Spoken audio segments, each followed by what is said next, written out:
cream soda because that's the character's favorite.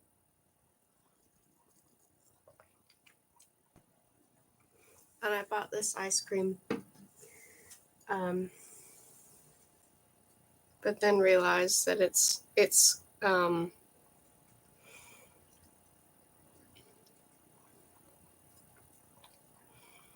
Turkey Hill Triopolitan. But it's too overpowering for the cream soda. So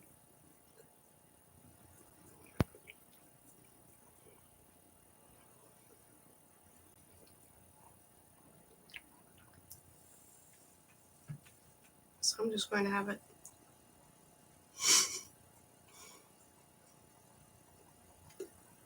Have it separately from it.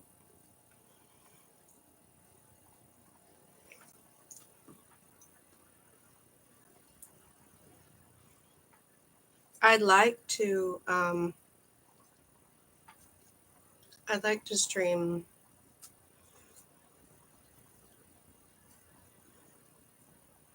I wanted to stream as Jeanette, basically preparing for Rudy's birthday, but then it didn't end up happening.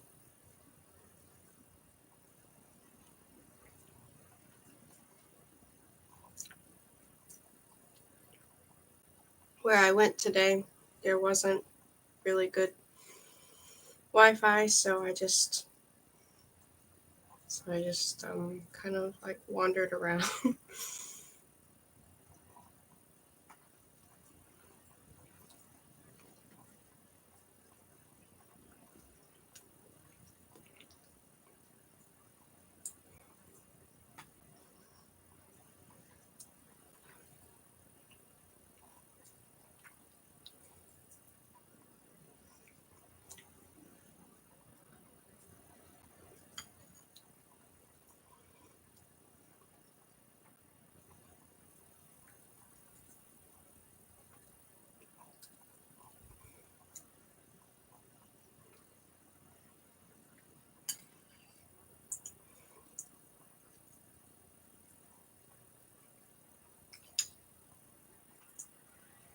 So then I thought maybe it's just better this way. Like if I just celebrate as the person who wrote it anyway.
It rained a lot today, which I really didn't expect.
Nelson Perez.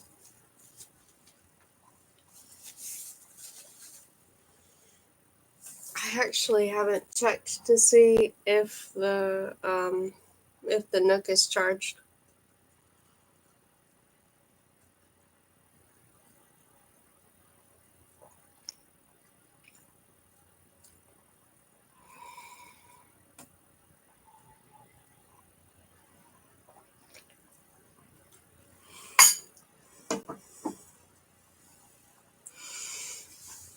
Um,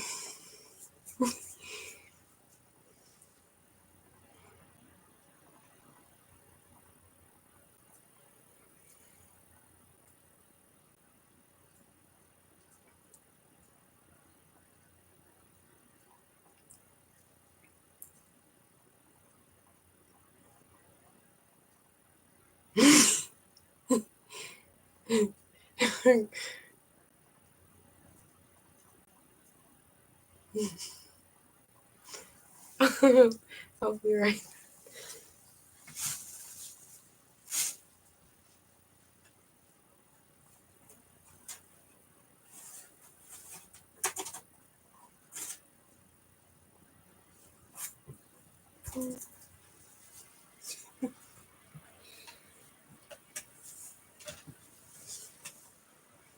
Before I just.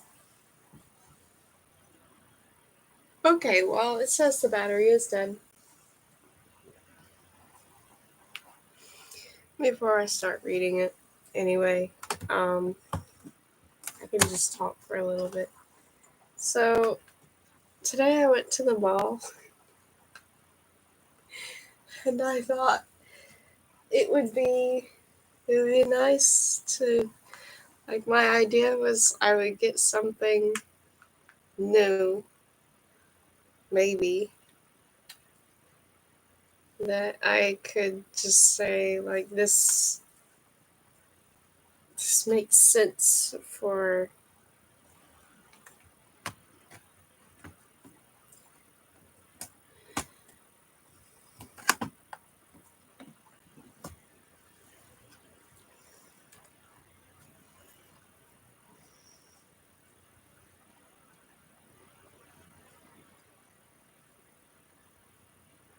I guess what I mean is I was looking for something that would remind me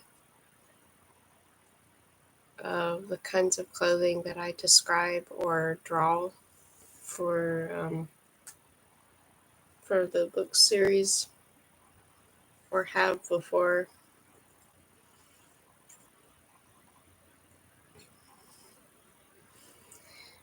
And then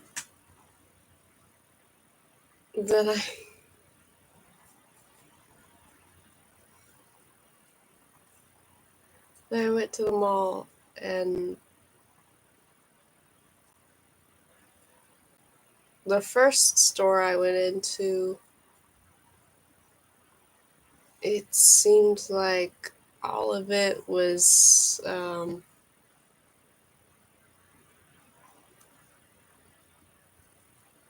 it looked like winter stuff. It was still on the shelves, like the fabrics and everything just had like this wintry sort of look to it. Um, so that was one store. Like all the clothes had this like really. Um, it's the kind of clothing that's like really almost looks like costume fabric, where it's like really really bright in a way. Um, well, it's just not what I was looking for, or not what I was expecting to find. Like I was thinking there might be more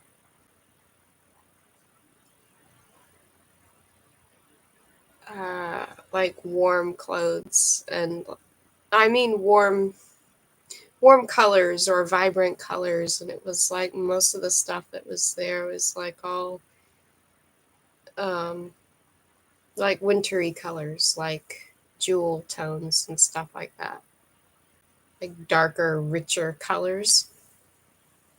In one of the stores I went into, um, but then I went into Windsor, and it was like Windsor's stuff right now. Like a lot of it does have like a spring sort of. Um, there are a lot of pastels. There are a lot of um, floral things here and there.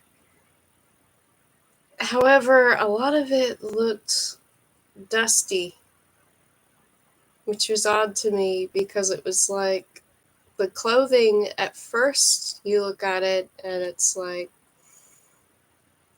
oh, that might be nice. I might want to try that on. And then you look at it and it's like it's got where it looks like there's dust on it. And it was weird because it seemed almost like these were clothing. It actually made me wonder if the store had clothes in boxes that they were putting on the shelves that were still dusty or something. It was it was so strange because it was like some of it didn't look new.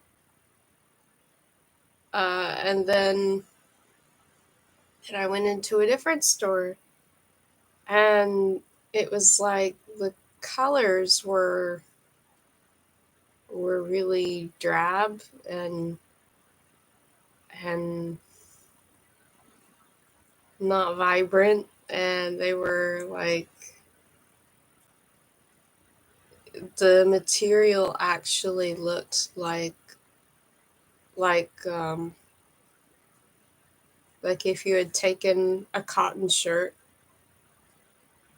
and let the color fade on it over time. Like that's what some of the colors looked like. And that was strange to me because it was like it was like so much that was in the mall today was so vintage ish, which is not what I was thinking it would be at all. I mean, I do like certain colors that are like that, but usually I like them when they are more new.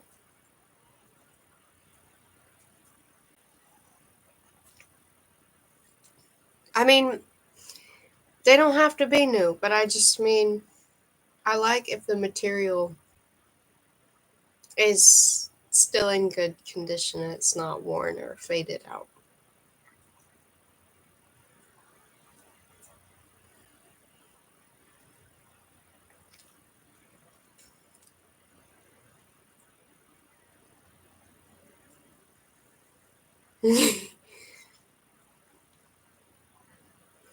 One thing I was really surprised seeing a lot of brown. Usually I don't see brown this time of year. I think of that as being like the fall or maybe into winter, but I usually don't see brown like in the summer months. So that was surprising. I do like brown. I think it's actually a nice color if it's like really like a rich brown.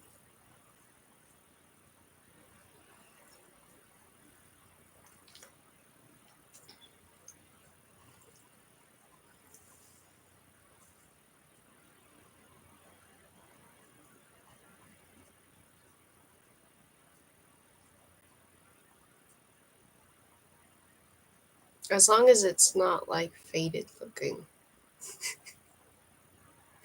Because then it kind of like loses its nice.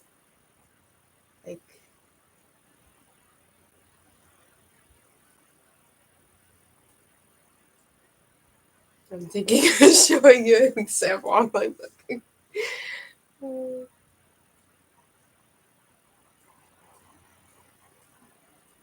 There are some cases where faded looking is alright.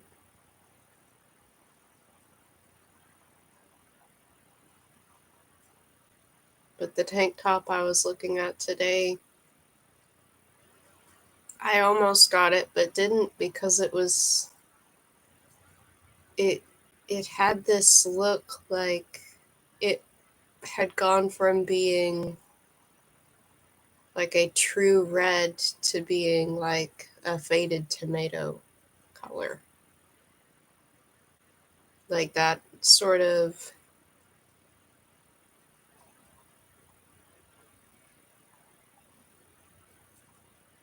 like the sun got on it and faded it. That kind of like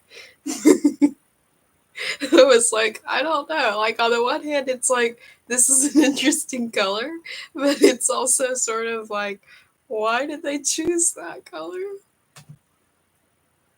The other options where I could have they had completely black or white or kind of like a navy blue, and then there was that sort of not quite true red.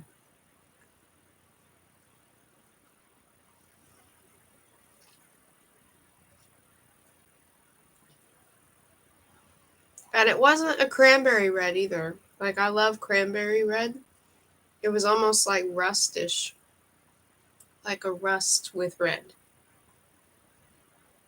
And I love rust orange because rust orange has a sort of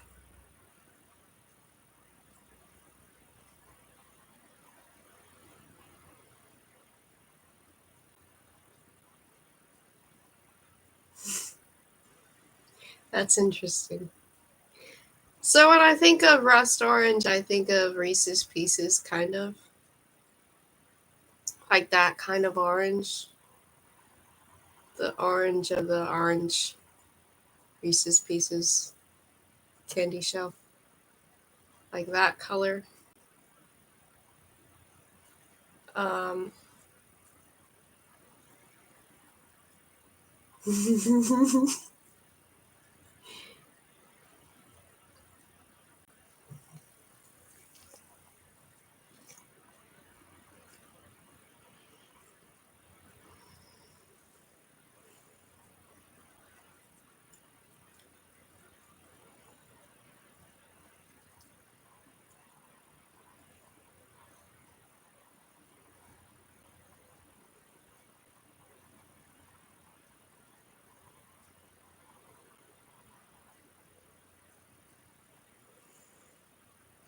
light blue can be a really nice color. It's calming. Um,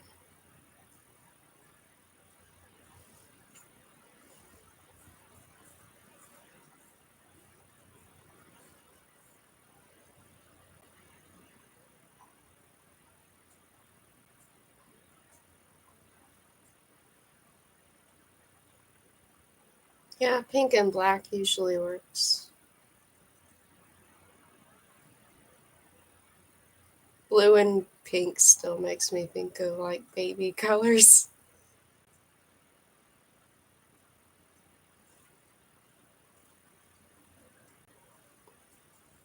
It's still classic though.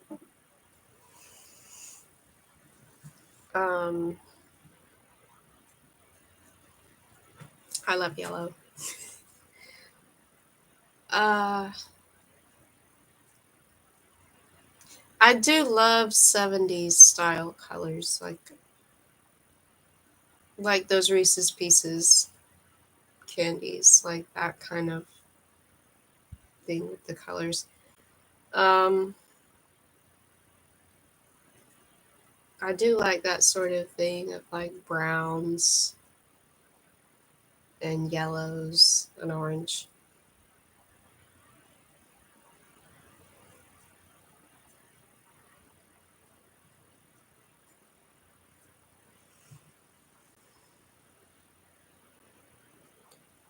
started writing books 2007. It was like,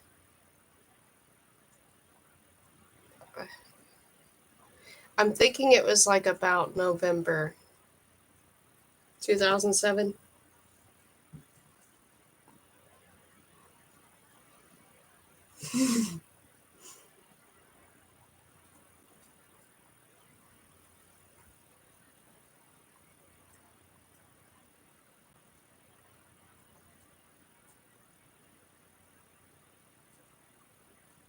Although the character that I just drank cream soda because of is actually from a book series that I started writing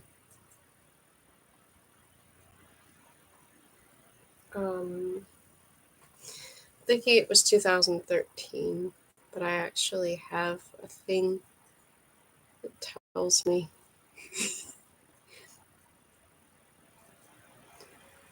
Like, I actually keep a notepad thing.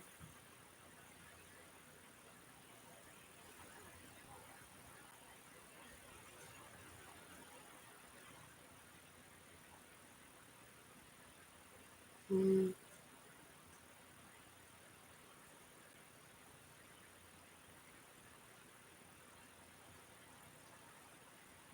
Oh, actually, it's 2012.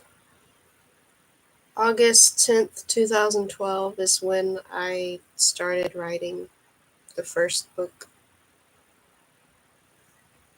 And so I let that be the first day of the first the first day of the events that happened in chapter 1.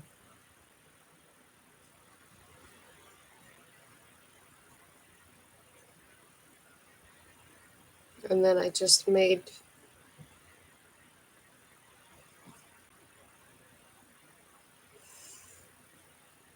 I made notes that helped me kind of keep up with that as I wrote the series.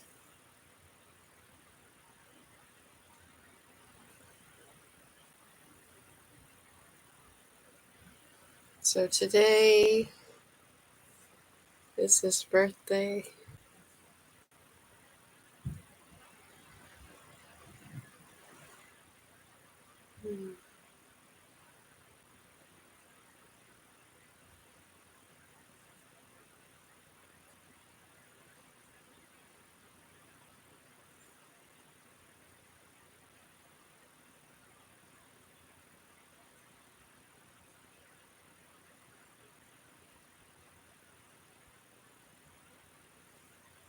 And then the next really significant day is June 23rd.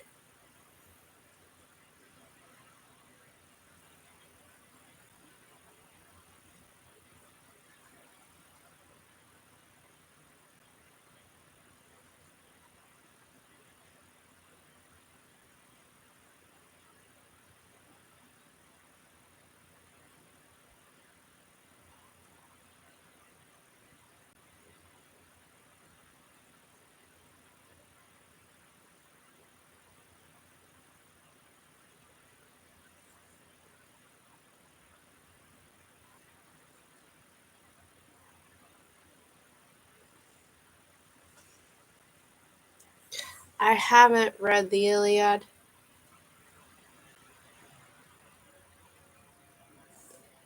Um, I tend to write um,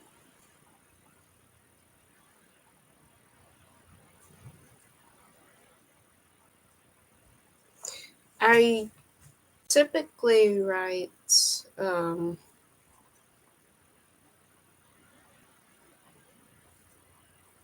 like slice of life, romance, or like rom-com, like that kind of thing. Um, some of what I've written is really more along the lines of like young adult, and then some of it is more mature.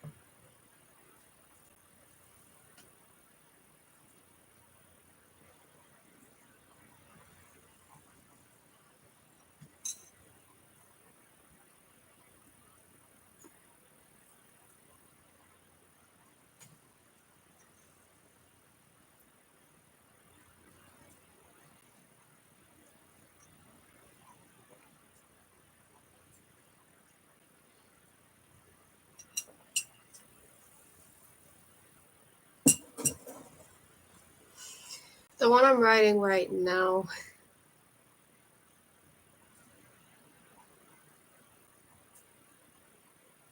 is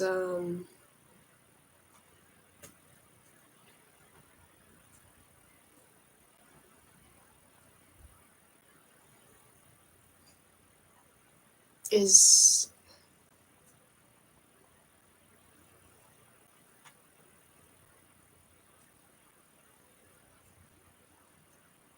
is meant to kind of be like a little bit of suspense, but also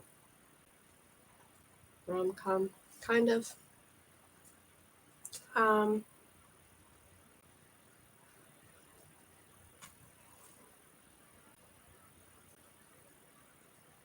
Sometimes I write a little bit of it and then I break away from it for a few weeks.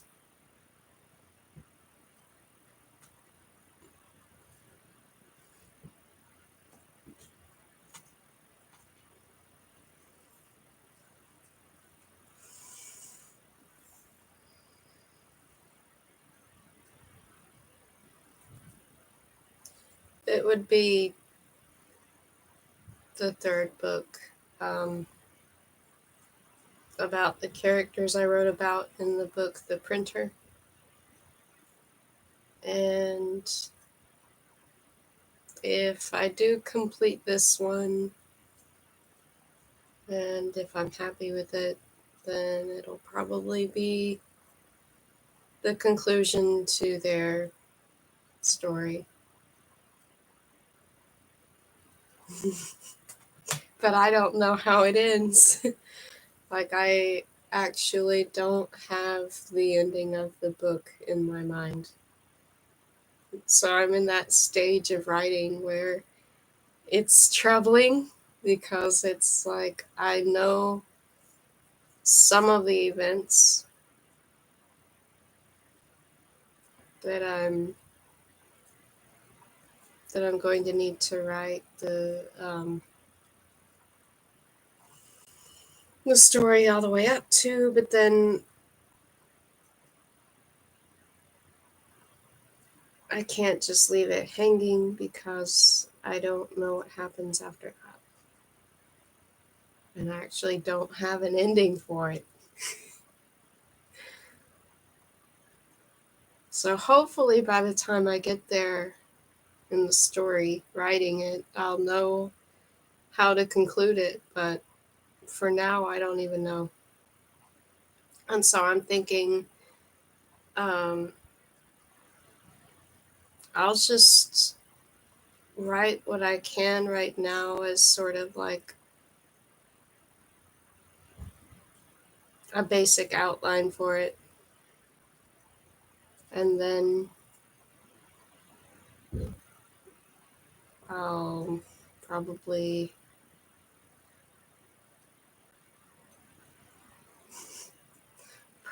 take breaks from it and come back and like reread parts of it and see if I need to add more into it,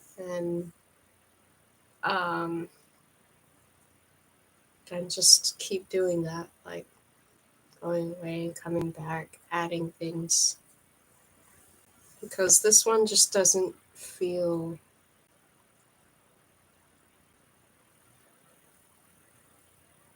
It feels like there's a lot that needs to be added in. Kind of like the way that it felt the first book I wrote. When I wrote my first book, there was just so much um, that I was adding to it by the time I was happy with the final draft.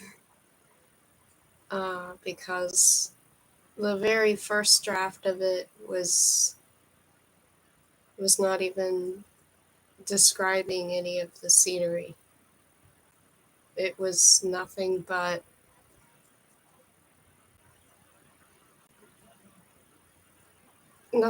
the interactions between the characters and their, like, some of the things that they were doing, but it was like most of it was just straight up dialogue, the way a play is written.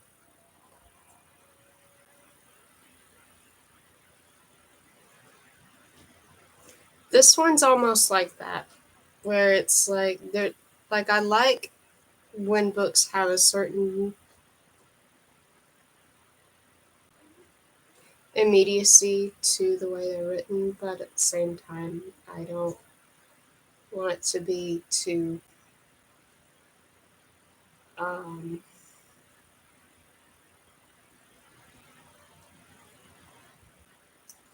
I don't know. I'll be right back.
Oh, I'm sorry to hear that.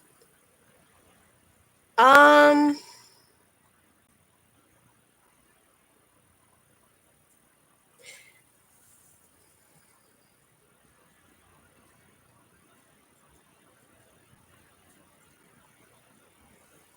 it's hard to really pick which one to say is my favorite of my books.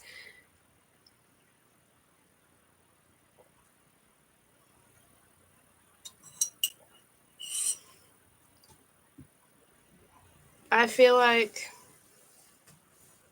for a while,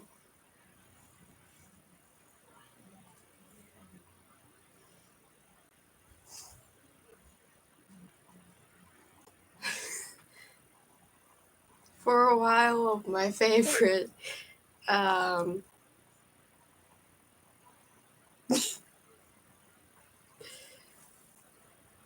my favorite was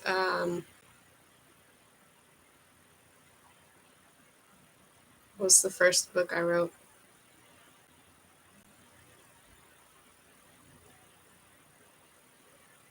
But then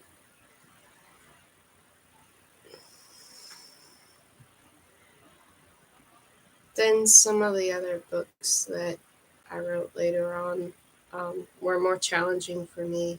And I feel like because they were more challenging,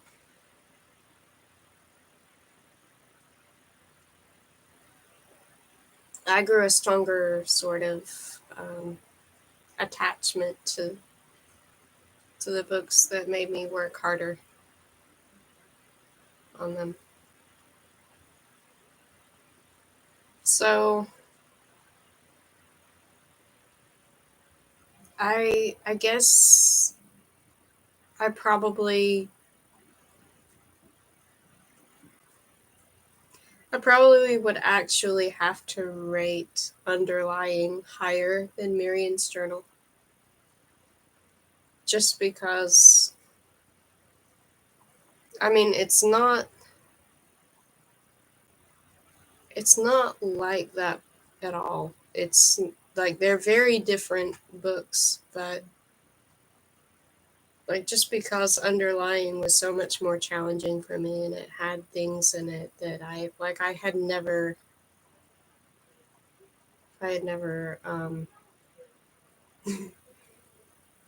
attempted to write that way until then. So I would say probably Underlying. Um, but then because that's also like that because Underlying is part of the Disco's book series, though, I'm not sure if I would say Underlying is my favorite book in that book series, though. Even though, even though in many ways it was my favorite. Mm. Oh, I'm laughing because you can probably hear that.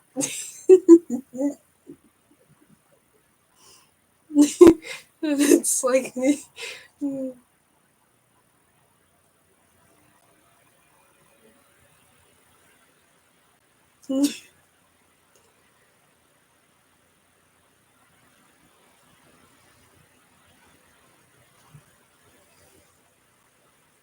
My mom's just talking on the phone very dramatically right now, so you might be able to hear her.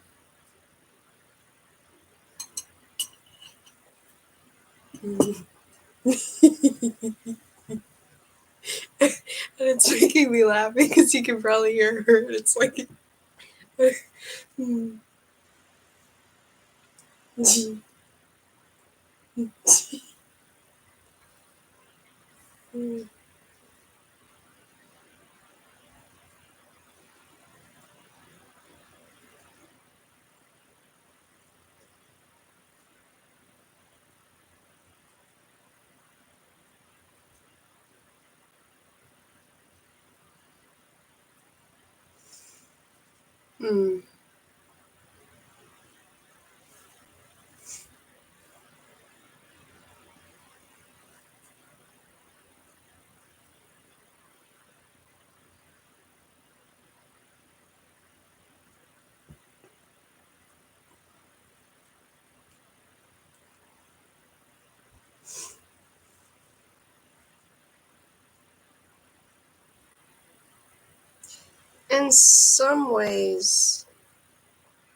in some ways, the book, um,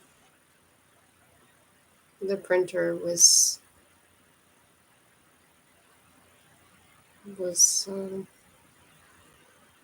a little stressful to write, but I feel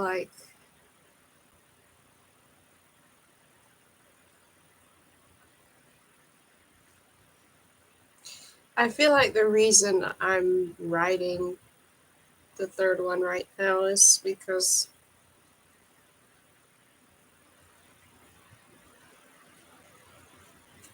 there are some things in the first one that I didn't really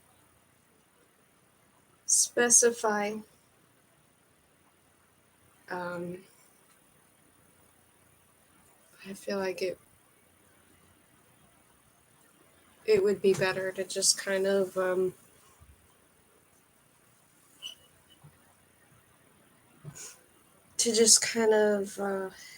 allow that to become like a plot point so that certain characters can sort of figure out certain things that I didn't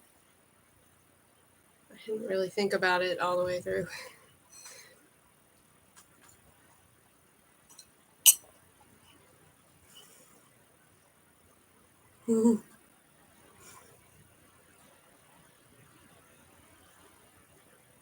And what I mean by that is early on,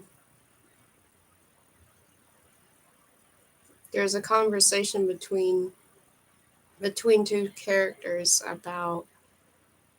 um,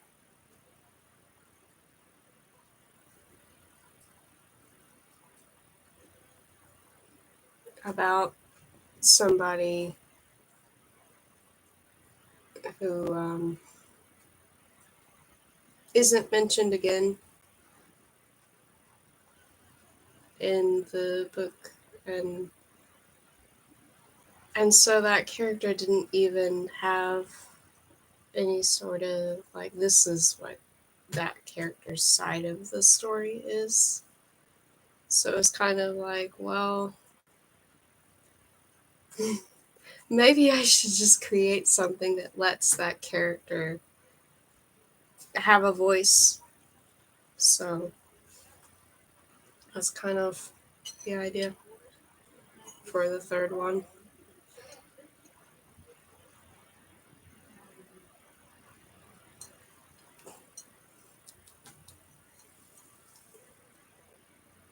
Oh, Wuthering Heights is amazing. Um, I didn't actually read that book until somebody had me react to the song, and I didn't understand what was going on in the song. And I was laughing because I thought it was just melodramatic. But then it made me curious about the actual book. And so, as soon as I could read the book, I read the book. And I started it thinking I can't get into it. And then I did. Um,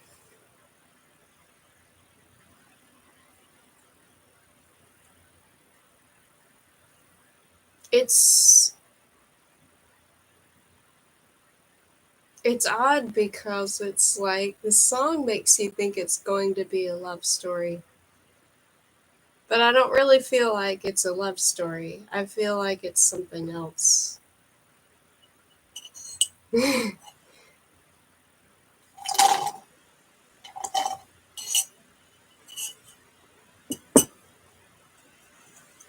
it's more of a vengeance story. I don't know why, but it's just like there's just something especially comical about the idea of somebody, like, as a punishment, saying that they'll have to continue to live in this beautiful place and not be allowed to actually do anything to preserve it. And they'll just have to watch it rot. Like that's so awful, but at the same time there's something like really weirdly funny about that. Like the reason that it looks so bad is not because people didn't want to keep it preserved and looking nice, but it's actually looking bad because they've been ordered not to.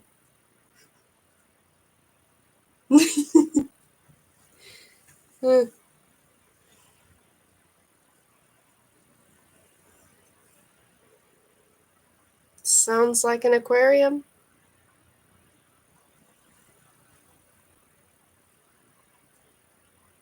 It might be the fan.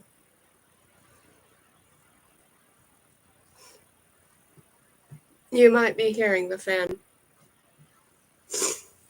Like you can see in the mirror over there, the fan blades kind of going.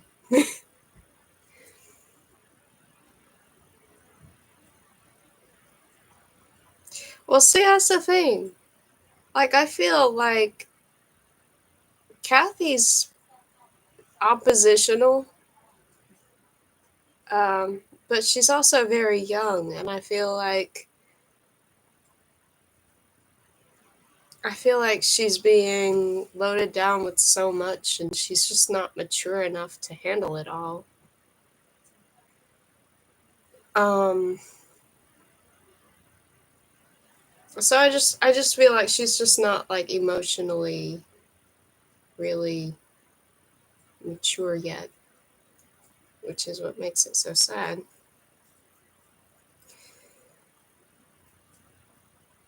But then there too, I feel like even if she really does like deep down love him, there are there are things about his character that are just absolutely wicked. Like there are moments of the book that are just like the part of the book where he marries a girl just to show her that he's not a good person, and he's like um, trying to scare the girl off. Hmm.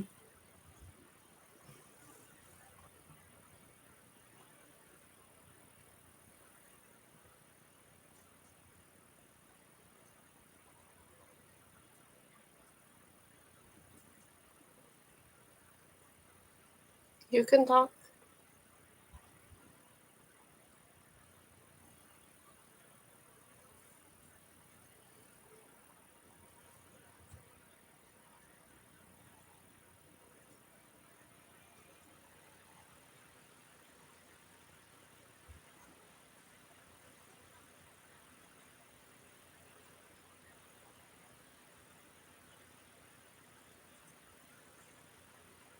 Oh,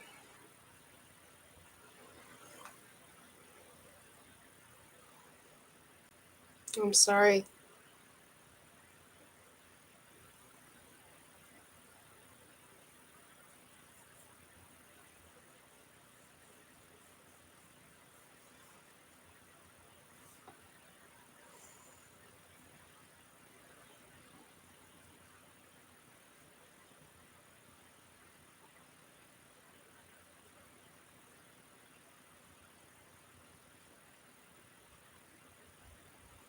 There are some good things about feeling old, though,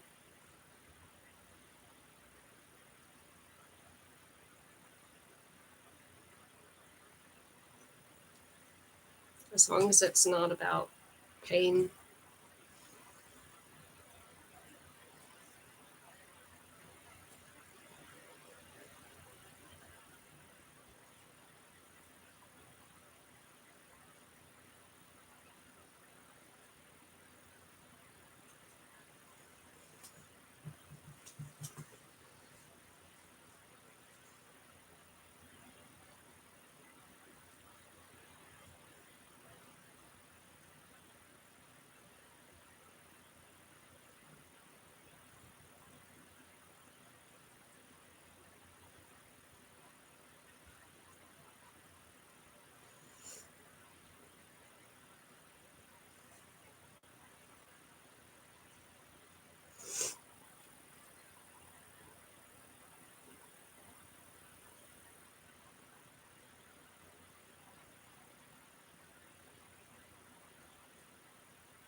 I don't.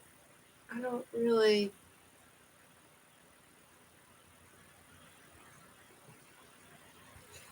Well,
Mm.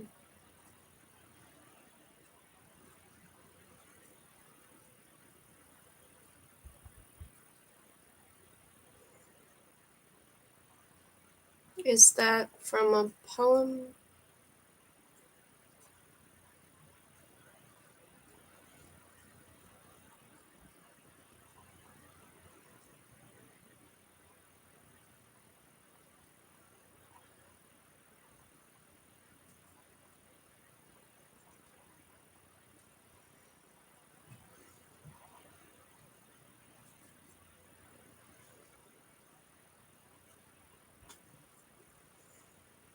Oh.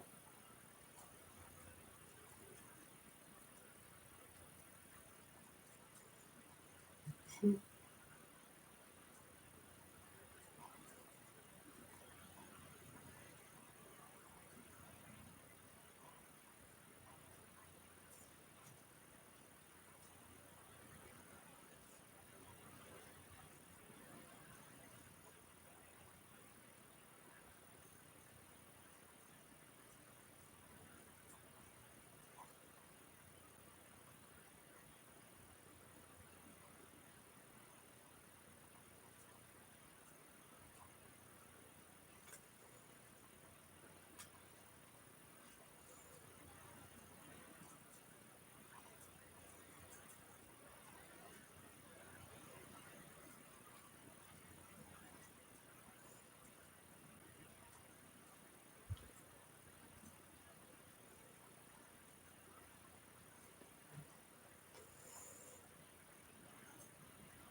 That's really pretty.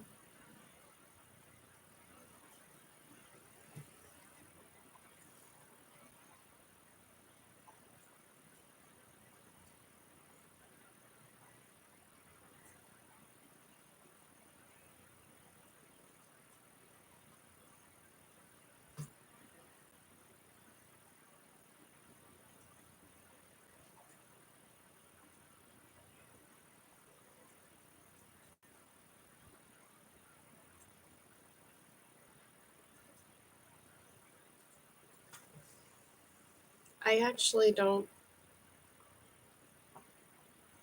remember um,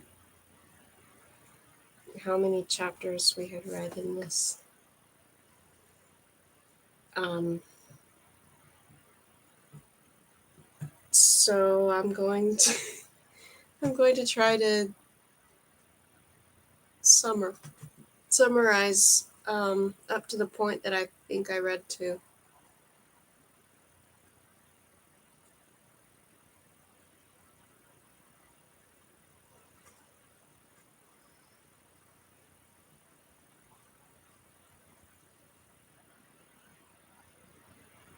Like in the beginning of the book, Rumo is a Wolperting, and he's just a puppy at the beginning. And so his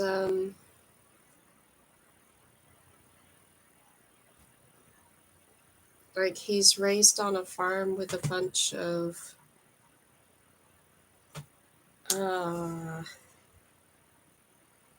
I don't remember who actually raises him, but they're like very kindly,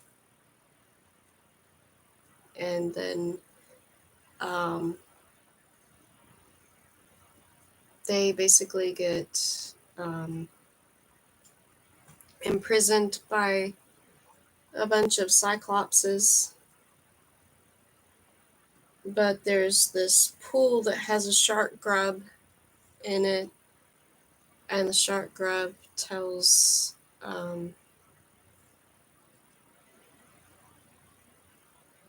the puppy Wolperting, um, like just basically teaches him English, and then is like, well, not exactly English, but teaches him, um, and then is slowly teaching him how to escape and how to fight. And so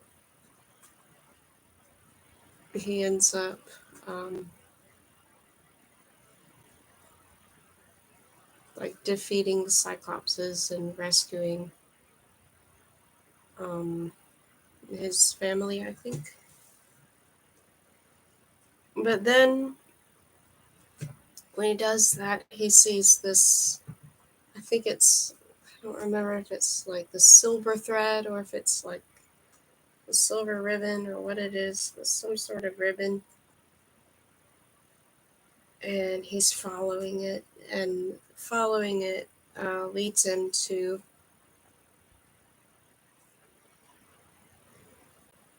this town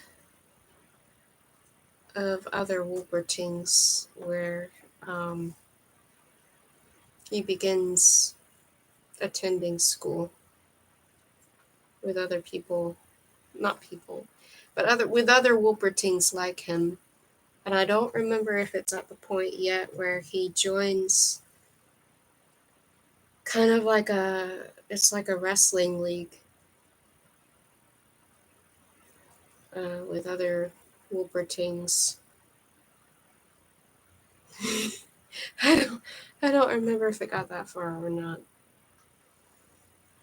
Um,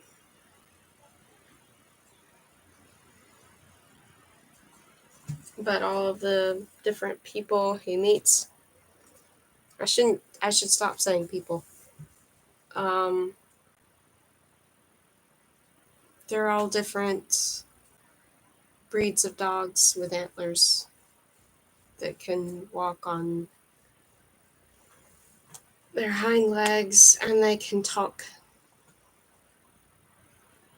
and they can fight.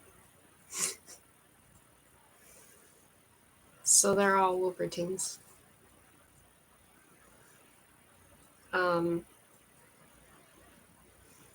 and I think that's pretty much where we are at the point in the story. I don't know uh, how far. It's at 30%, but I can probably still read it if I keep it plugged in. Oh, today's birthday is Rudy. He would be 42 today, except that he's not real. So, yeah.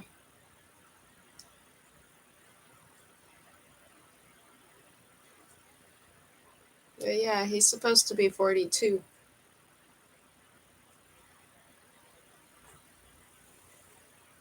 Oh. Um, so my book series goes.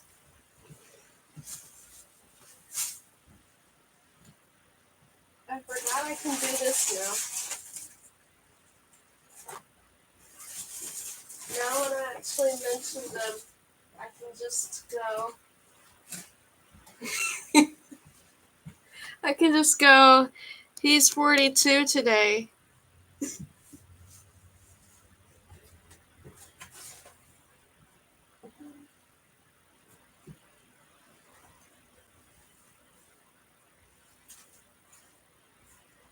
They didn't do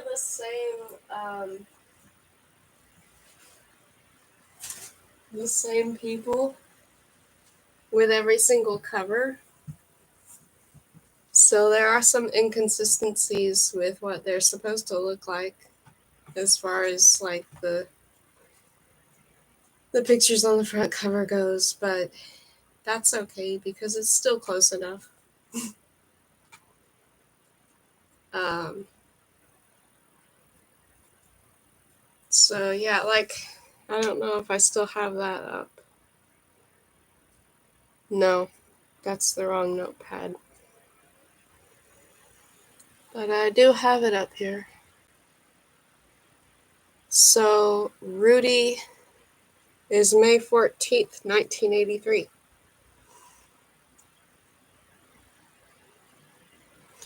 And Dane's birthday is 1987.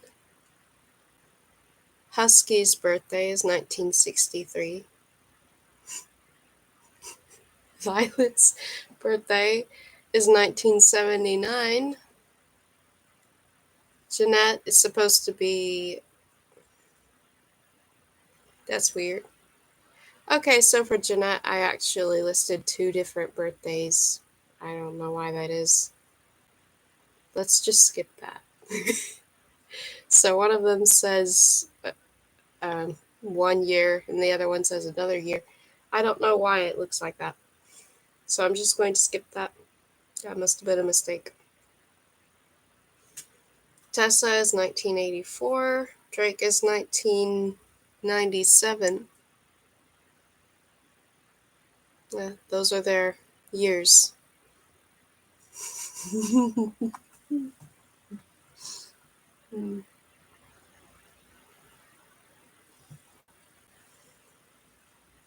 I don't actually have the list published.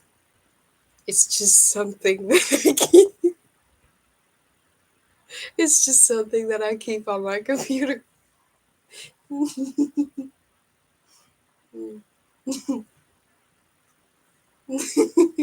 Like they actually have more specific, like what exact day and everything, but I don't really need to go into that. Um,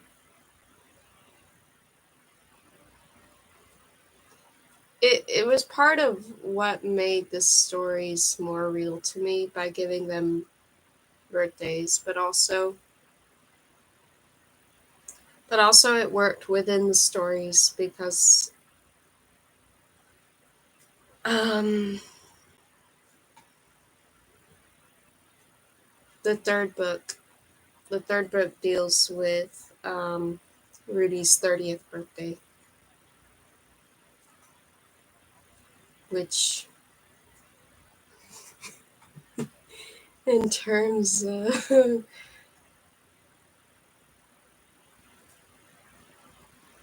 in terms of what his birth year is, would mean that that book is set in place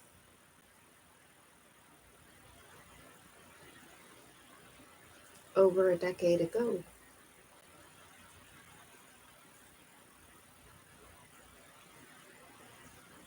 So that would be 12 years ago. So 12 years ago, Rudy turned 30.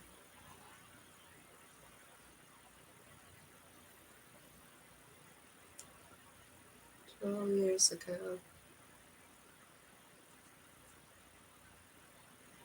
12 years. uh,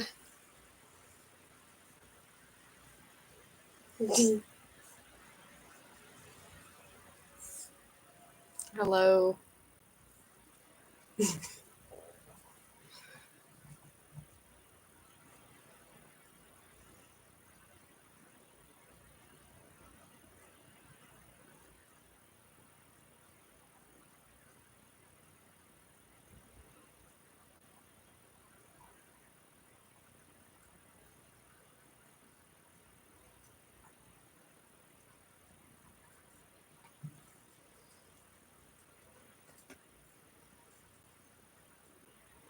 Yeah, that's about right, actually.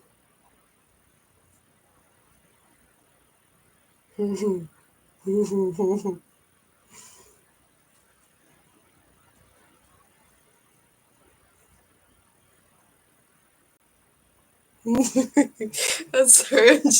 I'm just thinking back to like memories of writing that book, but also memories of writing the sequel.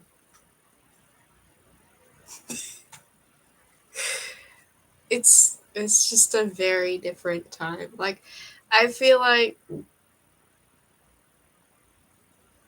some books are just so much more fun to write than other books. Or maybe I'm just thinking back and remembering the good parts of writing it. Because there are times where I would be stressed out over a plot, but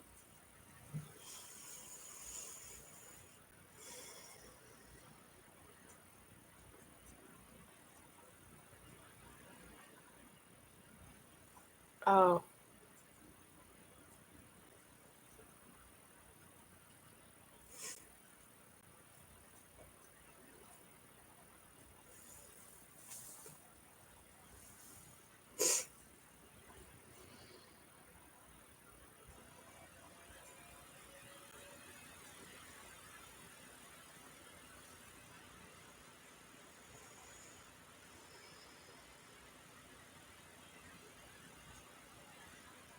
seagull.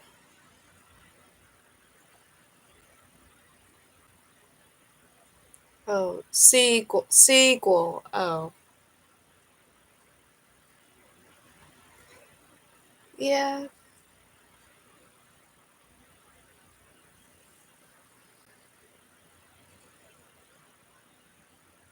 yeah. Discos is a whole series. It's 8 books.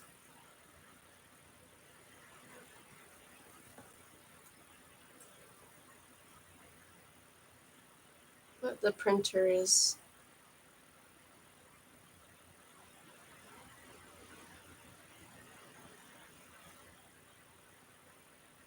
That's so weird.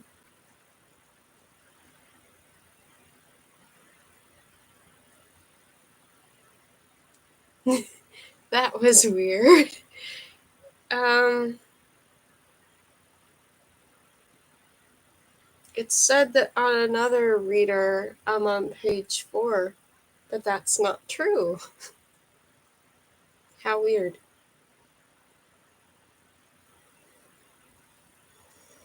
I'm actually wondering if it's getting my phone mixed up for another Nook. I'll be right back.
I'm back.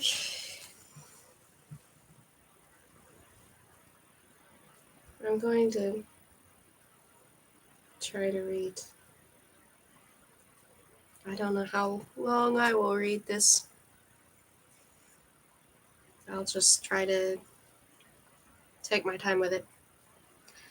Olga of Dolsgard.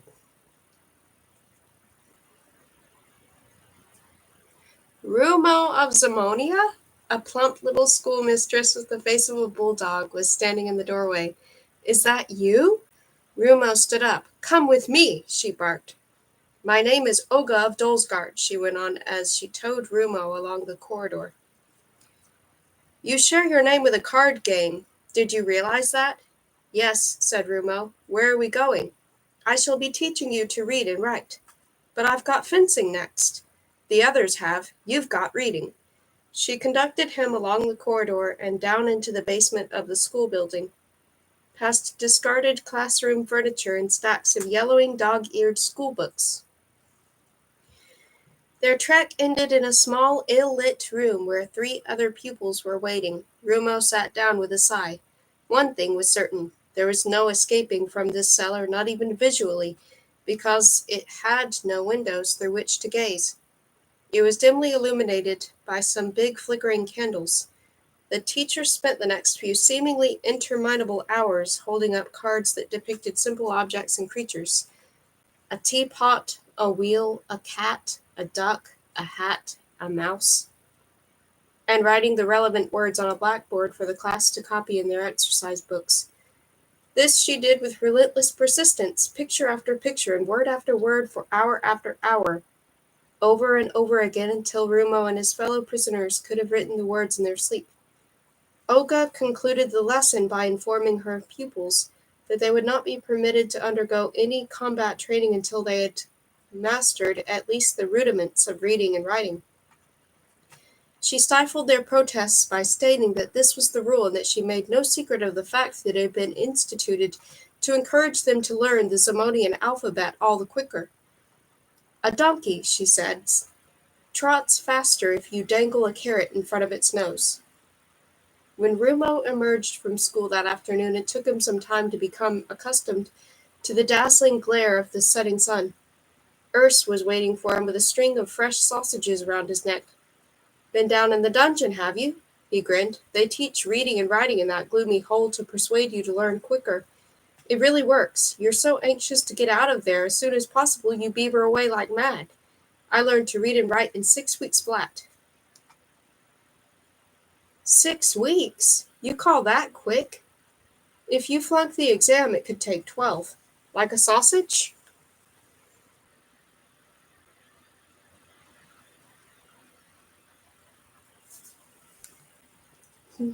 The dungeon. Rumo spent most of the time in isolation for the next few weeks, cooped up in the dungeon with Olga of Dolsgard and his 3 fellow victims. Now and then he was permitted to attend a lesson on dental hygiene or listen to a lecture on Wolpertinkian general knowledge, but whenever his classmates trooped off en masse to fencing lessons, he was shut up in the cellar, being forced to memorize the signs for soap, ball, tree, or oven.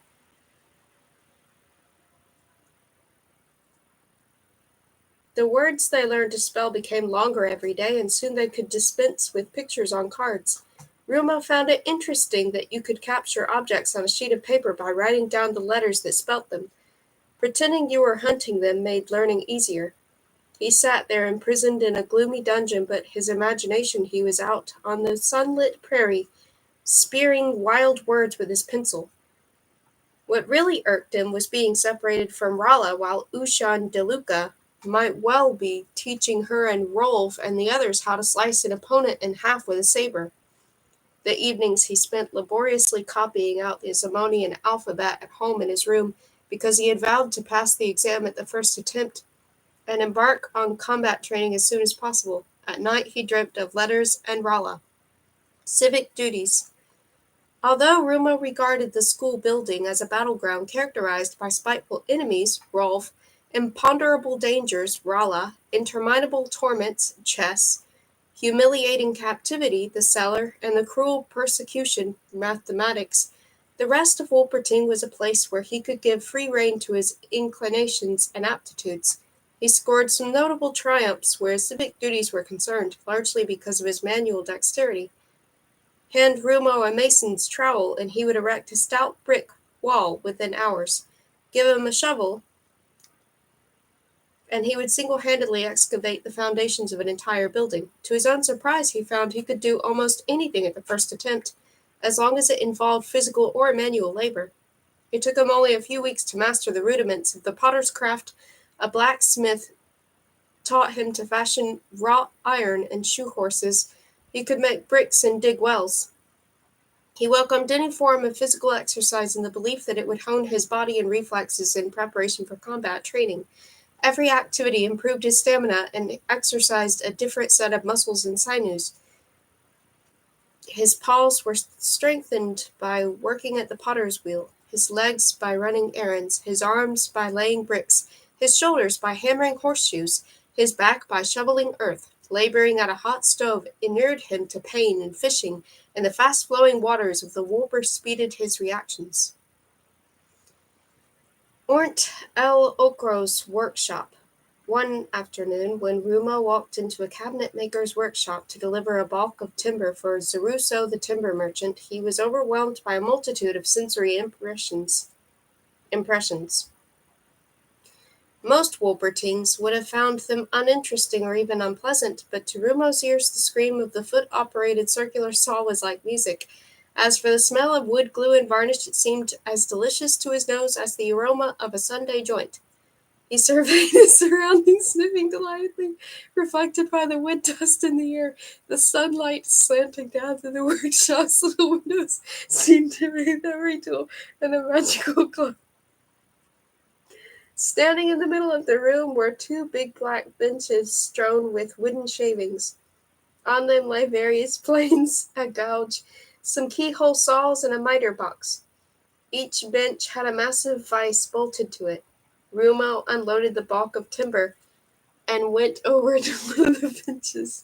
Ignoring the cabinet maker, he was mechanically cutting up a plank on the pedal-operated saw bench. He took an offcut from the floor, clamped it between two pegs, and proceeded to plane it. Ornt L. Okro, the cabinet maker, removed his foot from the pedal and turned to look. A young Wolperting was standing at one of his benches, planning away at an offcut. This was not only odd, it was outrageous. He alone was entitled to train apprentice cabinet makers, and he alone decided whose apprentices should be. And if someone was an apprentice of his, he alone decided that someone should do. Ornt suspected that his neighbors had sent this young stranger to his workshop as a practical joke. He went to the door and peered out, but there was no one in sight. When he turned back again, the impudent youngster had gone over to his lathe and was turning a chair leg. Instead of giving Rumo a piece of his mind and throwing him out of the workshop right away, as he had intended to, Ornt leant against a beam and watched him. He had never seen anyone turn a chair leg so fast. Rumo removed the leg from the lathe, weighed it experimentally in his paws, laid it aside, and started to turn another. Ornt lit his pipe. After producing 4 chair legs in the time it would have taken Ornt himself to complete one, Rumo took a larger slab of wood from a shelf and proceeded to fashion a seat in the same incredibly swift, craftsman-like manner. Next, he constructed the back of the chair from 3 turned spindles and 1 spoke-shaved crosspiece. Having briefly sniffed 20 pots of glue, he unerringly selected the one Ornt himself would have chosen. He drilled 3 holes in the seat and crosspiece, glued the spindles into them, secured them with screws, and smoothed the edges with sandpaper. Rumo deposited the chair in the middle of the workshop and sat down on it. It emitted a last little groan as the screws, timber, and glue adapted themselves to their new environment. Not until then did Rumo look at Ornt L. Okro, vaguely, as if awaking from a pleasant dream.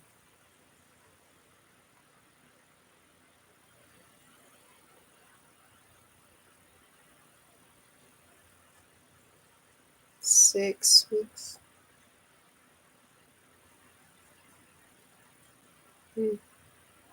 I don't remember. Oh, it must have been something earlier in the story. Hi, Nelson.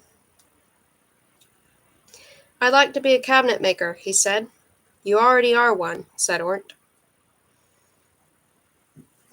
As soon as the 4 prisoners in the dungeon could read whole sentences, spell the words of which they were composed, and write them down, their instruction in reading and writing were reduced to 2 hours a day, and they were permitted to attend ordinary lessons more often. Rumo enjoyed being back in Rolla's immediate vicinity, and his ability to read and write lent lessons a different character. He was not only capable of deciphering what teachers wrote on the blackboard, but he could even jot down the occasional note. However, it riled him to see the increasingly blatant way in which Rolf sought Rolla's company. What was more, Rolla didn't object. Rolf was forever dancing attendance on her during break. He shamelessly showed off in front of her, scuffling with his classmates, and once he even gave her an apple, which to Rumo's horror she actually accepted. He himself would never have taken such a liberty. In fact, he still hadn't exchanged a word with her. The most audacious thing he'd done in this respect was to write their names side by side on a slip of paper, but he'd torn it into little pieces immediately afterwards. Heroes. Although he still wasn't permitted to take part in combat training, Rumo now went to school as a matter of course because he'd grasped that he couldn't have one thing without the other. Chess lessons he found a torment, being the diametrical opposite of what came naturally to him whenever an opponent had maneuvered him into a hopeless position during a lesson. Something that happened all the time, he yearned to pick up the board and hit him over the head with it. However, it was one of the fundamental rules of chess that you didn't do such a thing. Worse still, Rolla was the school's leading exponent of the game. She was every bit a match for the teachers and could play several classmates at once, sometimes as many as 10 of them. Worst of all, the only person who seemed more or less a match for her was Rolf. She fought endless duels with him, sometimes winning, sometimes losing. Rumo envied Rolf all the time he spent so close to her. Mathematics was a little better. It wasn't that Rumo couldn't do maths. He didn't want to. Everything within him balked at adding, subtracting, or dividing abstract figures. Words he liked, he could fill them with images or sensations, and they helped him in everyday life, whereas numbers only confused him. Maths was like trying to class smoke with your paws, or munch a scent. Maths was for bores, for building accountants and bank managers. Sure enough, the biggest bores in his class were the best at figures. Even during break, they would stand there cracking the mathematical brain teasers they'd begged the teacher to set them. Rumo spent maths lessons gazing out of the window and hoping that the teacher wouldn't summon him to the blackboard. This the teacher eventually ceased to do because Rumo seemed such a hopeless case that time spent on him was time wasted. The heroic sagas, on the other hand, were a subject after Rumo's own heart. He happily memorized the heroes and heroines' resounding names and deeds. Condor the Bold, who had strangled the 3 child-eating bears of Paw Island, Dogmo the Doughty, who at the age of 190 had repaired a breach in the Much-Water Dam by plugging it with his own body, or Andromeda Crystal, who became a frozen memorial to her own self-sacrifice by pouring water over herself during a blizzard on the shores of Shivering Sound, thereby forming a windbreak that shielded her children from the icy wind.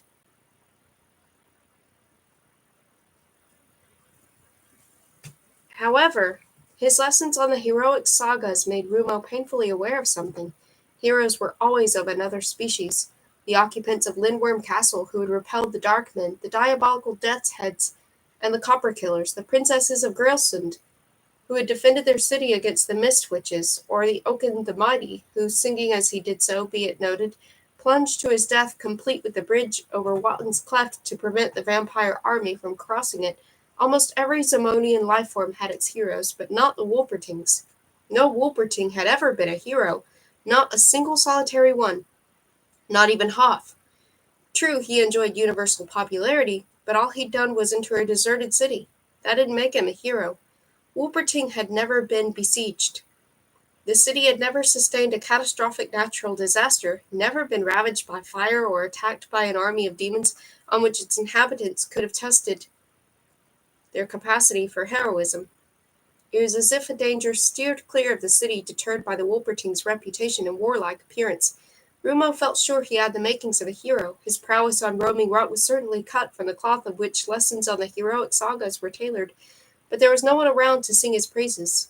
Smike was far away. some of the Hakonians might possibly be recounting his heroic deeds to their children, but there was no guarantee that they were even pronouncing his name correctly. For all anyone knew or cared, they might be calling him Moru or Urmo. No, there were no two ways about it. Rumo had had his chance to be a hero, and he'd blown it. As for encountering perilous adventures within these city walls, he had as much prospect of that as beating Rala at chess. The Black Dome. Hara of Midgard's lessons on Wolpertingian general knowledge were a peculiar mismatch of biology, history, etiquette, rules, facts, and legends, of practical information and absurd speculation, a kind of stew made up of scraps from every branch of knowledge that had failed to qualify as a subject in its own right. They might be devoted to the olfactory perceptions of danger, or the system of civic duties, or the hygienic importance of Wolperting's public conveniences, or the dangers of trying to swim.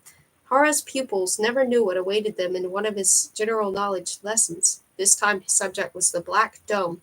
The Black Dome, he pontificated, was here before we existed, is here with us now, and will still be here long after we have ceased to exist.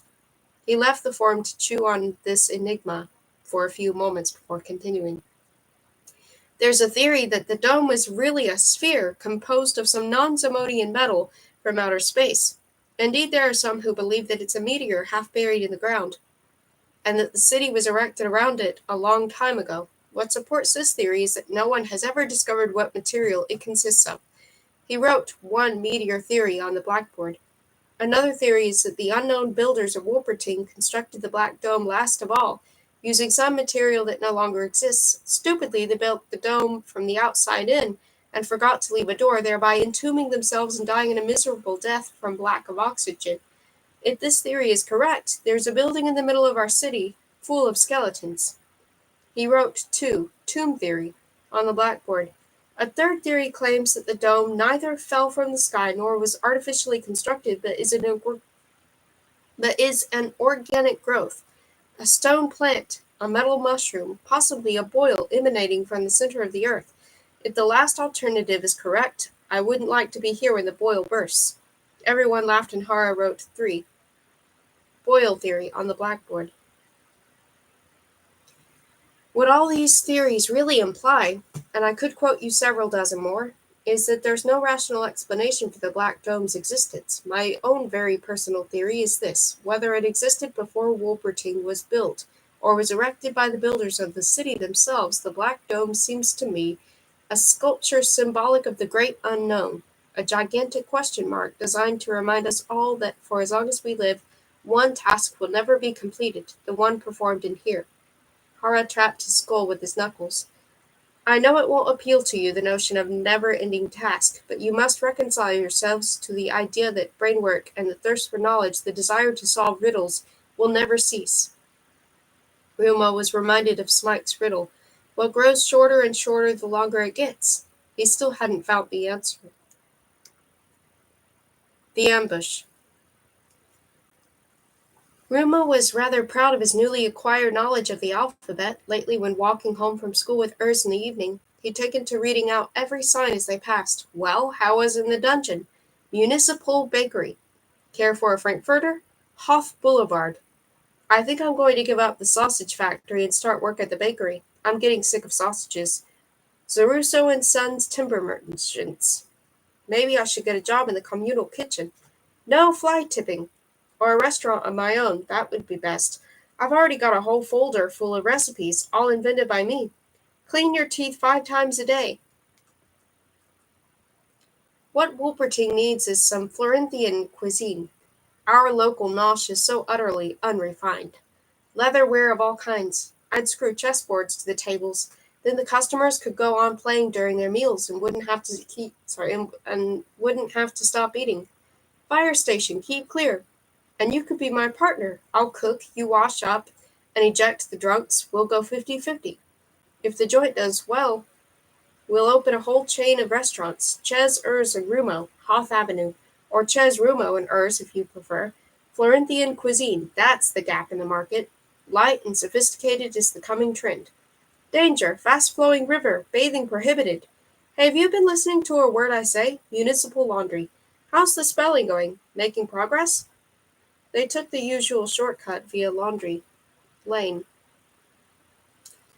the alleyway running behind the municipal laundry, an area Wolpertings tended to shun because the detergent's acrid fumes offended their keen sense of smell.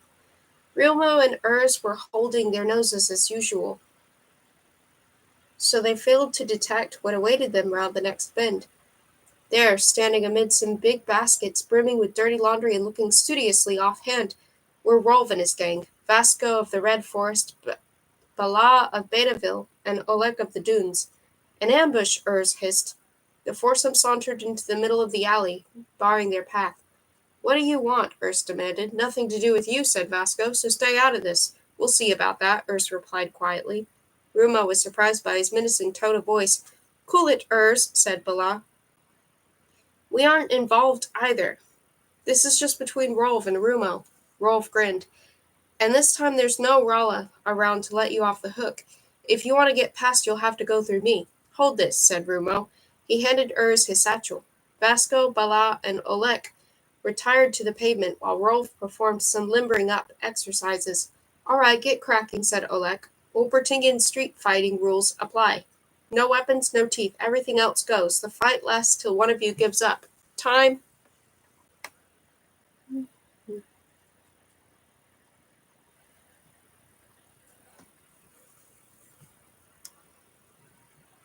The Battle of Laundry Lane. Had there existed a secret history of Wolperting, a chronicle of all the memorable events that had occurred in the city's backyards and gloomy alleyways, cellars and ruins, it would undoubtedly have included several chapters devoted to the Black Dome. There would have been one section that solved the mystery of the notch in the mayor's head, and another that explained how Hoth contrived to populate a deserted city with nothing but Wolpertings.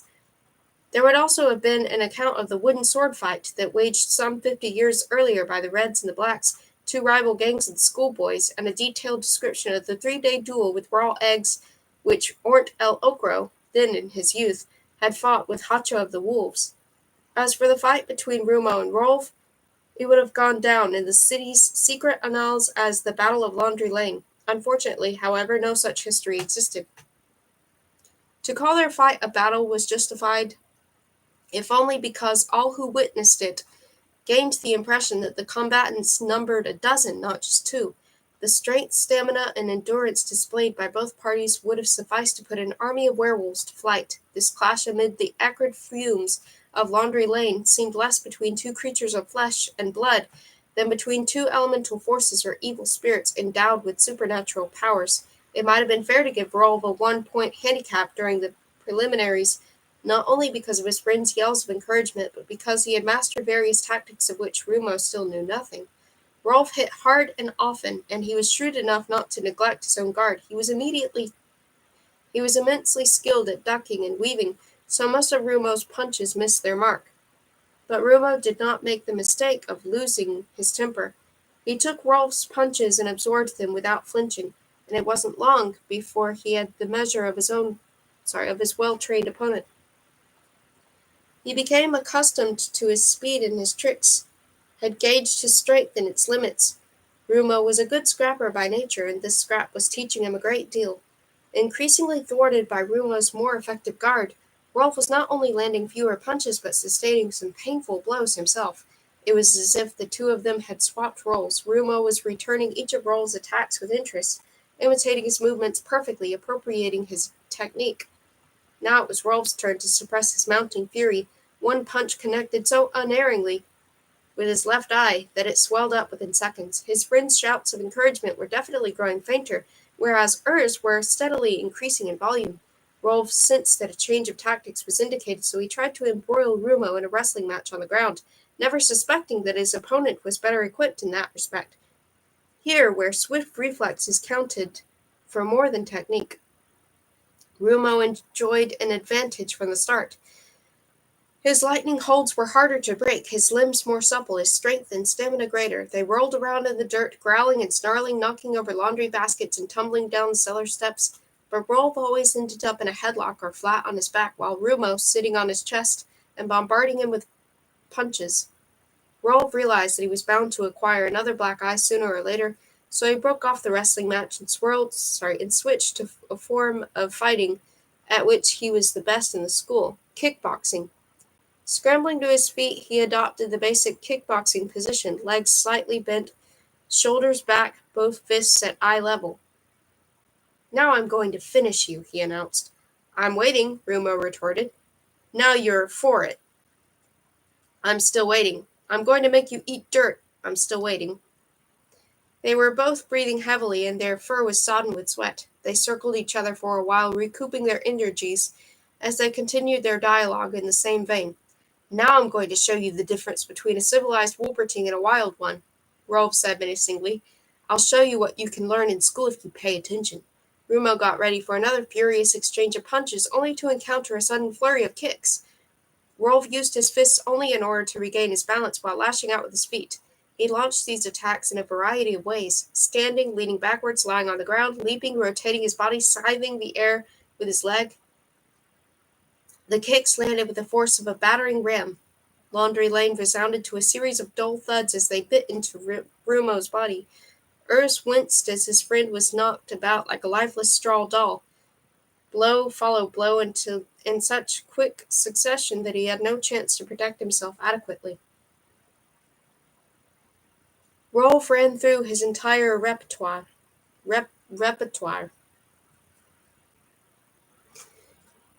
He kicked Rumo in the back, in the stomach, on the shins. He kicked him wherever he chose and as hard as he could, but one thing he failed to do: he couldn't put his opponent down for good.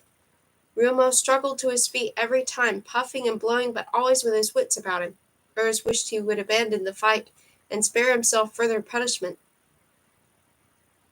Rolf resorted to his fists again. Rumo was subjected to a volley of punches, and from all directions, left, right, above, below. He had also sustained a black eye by now, and had almost ceased to fight back. He was merely endeavoring to stay on his feet and protect his head, while Rolf belabored his body like a punch bag. Vasco, Bala, and Olek were urging their friend on again, and their cries redoubled the speed of his onslaughts. Simply unable to watch any more, Urs averted his gaze for the first time, and missed the best punch of the entire fight, a perfect uppercut from Rumo that landed smack on Rolf's chin. Rolf took 3 unsteady steps backwards, fought to clear his head for several seconds, and just stood there with his knees buckling. Now they were both in dire straits. Rolf had expended all his energy and escaped defeat by a hair's breadth. Rumo had conserved his strength, but taken innumerable punishing blows to the body. Ponderously they went for each other again. Darkness had fallen by now. The laundry was shut, and everyone who worked there had gathered in the lane to watch the spectacle. Torches had been kindled, and their light sent Rolf's and Rumo's huge shadows dancing across the whitewashed walls. Utterly exhausted, they relapsed into a war of words, a contest in which neither displayed much talent or imagination. "I'll get you. Come on, then. Don't worry, I will. All right, I'm waiting. Yellow belly." "Yellow belly yourself. Chicken. Chicken yourself. Scaredy cat yourself." Urs had grown tired of watching. He toyed with the idea of knocking them out with a coal shovel, so peace would at last be restored, and they could all go home. Before long, however, no such measure seemed necessary, because Rolf and Rumo had tripped over their own feet. They circled one another at a crawl, each trying for a necklock. The other spectators' enthusiasm had also waned, and some were already leaving the scene yawning. Rumo finally succeeded in getting a stranglehold on Rolf, just as Rolf got him in a scissors hold. They remained in this position motionless for quite some time. Urs, Bala, Vasco, and Oleg eventually went over, intending to separate the pair before they could do each other any more damage, but Rumo and Rolf weren't fighting any longer. They had fallen asleep in each other's arms. The outcome of the fight seemed clear. So most of the spectators had dispersed by now. The Battle of Laundry Lane was over. Bala and Oleg carried Rolf home, while Vasco helped Urs to put Rumo, who was snoring loudly, to bed. The examination. When Rumo woke up the next morning, he couldn't at first account for all his aches and pains. He thought he was seriously ill until Urs came in with some coffee and refreshed his memory. "Who won?"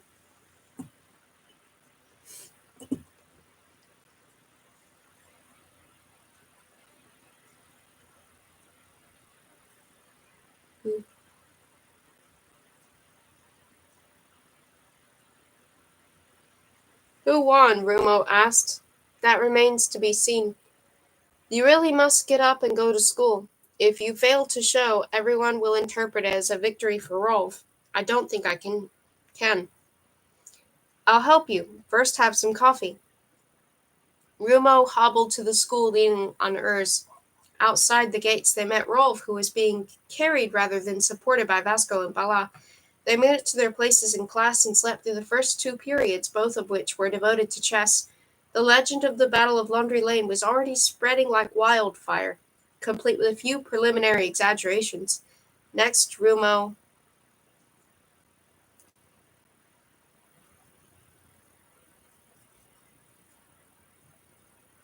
dragged himself off to a lesson in the cellar. Although he could scarcely keep his eyes open, Olga of Dolsgaard's curiously solemn and silent manner wasn't lost on him. Without a word, she handed out some blank sheets of paper and pencils, and they all suddenly grasped that the crucial examination was imminent. None of them had been expecting it, and it couldn't have come at a worse time for Rumo in particular. He could scarcely remember his own name. The schoolmistress dictated a short text consisting of simple sentences. The cat drinks milk. The bird lays an egg. The chicken crosses the road. The werewolf sleeps in the forest. Rumo and his classmates wrote them down, panting and groaning as if engaged in some strenuous physical activity. Then Olga of Dolsgaard collected their papers and sat down at her desk to correct them in silence. Her pen scratched away, lacerating their nerves. As the minutes crawled by, Rumo wondered if he'd spelt werewolf correctly. Should it have been werewolf? At long last Olga handed back the sheets of paper without a word, her grim expression seeming to imply that the whole class had been failed miserably. Well, she said, as though accusing them of some inexpiable sin, you've all passed the examination, but don't go thinking you can now read and write. You have, however, acquired a tool that will enable you to decipher every word you come across. It's in your heads. Look after that tool. Look after it as carefully as you clean your teeth. The best way of doing that is to read. Read as much as you can. Read street signs and menus. Read the notices outside City Hall. Read trashy paperbacks for all I care, but read. Read or you'll be done for. Olga focused her dread gaze on each pupil in turn. From tomorrow, you'll be allowed to take part in combat training. To those of you who may regard this as an honor or a pleasure, I would say this: it's neither one nor the other. Many of you will yearn for the days when you learnt to spell one-syllable words under my supervision, but by then it will be too late. Combat instruction. Rumo was allowed to take part in combat training the very next day, but that, too, could not have come at a worse time. Although he ached in every limb and could only see properly with one eye, he struggled gamely through the first few lessons. Indeed, he would probably have attended class decapitated by his severed head beneath his arm. After a week, the bruises he'd acquired in the Battle of Laundry Lane began to fade, to be replaced by new ones sustained in training. Kickboxing, boxing, wrestling, aerial combat, fighting on all fours, biting, those were the unarmed combat disciplines. The ones that involved fighting with weapons were nocturnal fencing,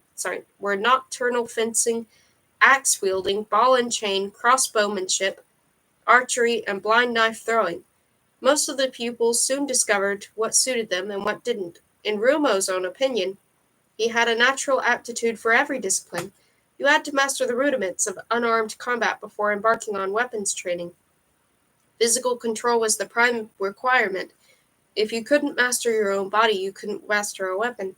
Rumo was surprised at all that he had still to learn: holds, punches, kicks, leaps, defensive and disengagement in techniques, tactics, and teamwork. He had never applied himself to the fundamentals of movements or engaged in stamina-enhancing and limbering-up exercises. He was now taught how to flex his sinews, warm up his muscles, and run for hours without becoming winded. Training often took place outside the school. On their long endurance runs, Rumo and his classmates became familiar not only with the forests, hills, and fields around Wolperting, but also with the streets and steps, bridges and squares of Wolperting itself, especially with the great wall on which one could run right around the city. Training took place wherever conditions for a particular discipline were ideal. It was commonplace for pupils to be catapulted into the air in Hoth Square to teach them aerial combat. Citizens who crossed one of the bridges and found themselves in the midst of a mass riot had no need to alert the mayor's office. It was just a collective limbering up exercise. Battle cries rent the air as youthful trainees sprinted along the alleyways of the inner city, loudly urged on by their instructors. The atmosphere of Wolperting as a whole was colored by combat training.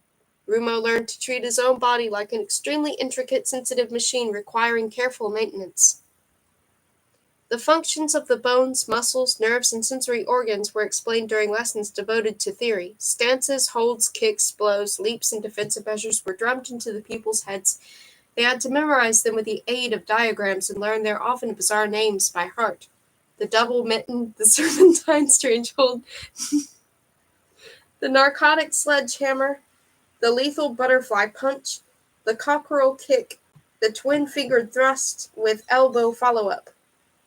One discipline to which everyone attached great importance was that of biting. Wolpertings regarded biting as the noblest and most natural form of combat, just as teeth were nature's most precious gift. A fundamental distinction was drawn between bites intended to warn, grip, restrain, crush, tear, lacerate, and kill. Biting was one of Rumo's favorite subjects. He knows that far from all Wolpertings took the same interest in combat training as he did. Those who were descended from more peaceable and easygoing canine breeds, the ones with pug faces or floppy ears, used to stand aside with their chessboards under their arms and pour scorn over those who enjoyed clobbering each other. But there were plenty of pupils who distinguished themselves like him, displayed above average ambition, and did their utmost to become top of the class in one or more subjects. Rala, for instance, was an excellent archer. Rolf had a talent for knife throwing that would have earned him a job in any circus. Bala excelled at aerial combat, Vasco was very proficient with the crossbow, and Oleg's forte was the sling, a weapon few Wolpertings rated highly. Rumo was particularly good at four-legged combat, a technique that had been developed at the school itself. In this discipline, Wolpertings were taught how to return to their roots, how to use their arms like legs and their legs like arms. Rumo learned there was nothing magical about scaling the wall of a building. It was merely a question of practice. Rumo and Rolf often came up against each other in training, but from now on with mutual respect. Although the Battle of Laundry Lane had not made friends of them, their burning desire to defeat one another in combat seemed to have evaporated, so they avoided one another by tacit agreement. If they competed at all, it was only in accumulating as much knowledge as possible of as many subjects as possible. A challenge. Who'd like to take me on? Ushan DeLuca's words died away. It was Rumo's first lesson with the legendary swordsman. He was surprised to note that the pupils on the benches around him had lowered their gaze. They were all trying to avoid the teacher's eye. What's the matter? Are you Wolpertings or sheep? Born fighters or born cowards? DeLuca strutted up and down in front of the benches, noisily slashing the air with his rapier. Tss, went the rapier. So you're sheep, are you? Look at me.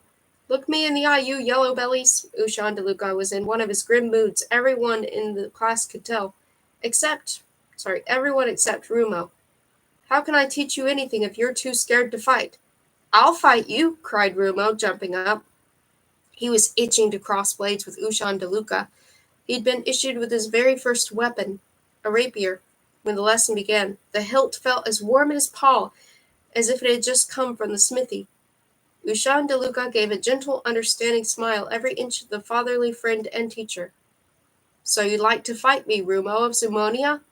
You're thirsting for armed combat, eh? Excellent. You aren't like these cowards here. You're a youngster after my own heart. Come here, my son. Rumo stepped forward. His classmates ventured to look up again. DeLuca had settled on his victim. Ushan DeLuca's story. Ushan DeLuca discovered that he was the best swordsman in Zamonia when his life had hit rock bottom.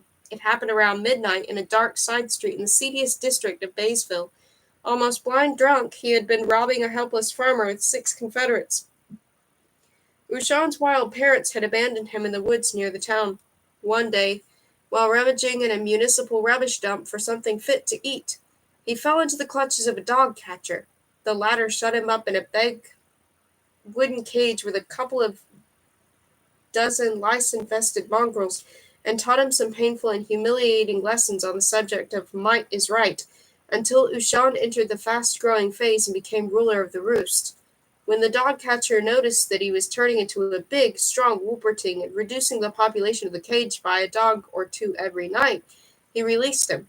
Having knocked him out with an anesthetic dart in the leg, he loaded him onto a cart and dumped him on the cobblestones in the most disreputable part of town. It was late at night when Ushan recovered consciousness. The bars were overflowing with drunks, and despite his aching head, the Wolperting was irresistibly fascinated by their tipsy shouts and laughter. What impressed him most of all was the way they all went round on two legs. Eager to do likewise, Ushan rose on his hind legs for the very first time and tottered into the nearest tavern, called The Last Stop.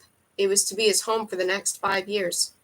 The landlord, a demi-dwarf from the Dead Mountains, recognized Ushan's earning potential at once because his grandfather had traded in Wolperting whelps. Knowing that such a creature was worth its weight in gold provided you gained its trust, he fed Ushan a big piece of meat, bedded him down on some warm blankets in a little room of his own, and gave him a bottle of rum. When Ushan awoke the next morning, his head was aching even worse than before. The landlord came up to his room, served him a gigantic hangover-cure breakfast, and later on brought him another bottle of rum. Within a few days, Ushan was allowed to eat in a corner of the tap room. After his meals, he would sit there in silence and get drunk. Within a few weeks, he had become so addicted to rum that he couldn't imagine life without it. That was when the landlord, before handing him a new bottle, told him, "Just a minute, nothing in life is free, especially in this place, understand?" Desperately, Ushan groped for the bottle with his paw, but the landlord kept snatching it away at the last moment. "No, of course you don't understand. You're just a stupid wild Wolperting. But that can be changed. I'm going to teach you to speak and keep you in rum." And it says that, keep you in rum.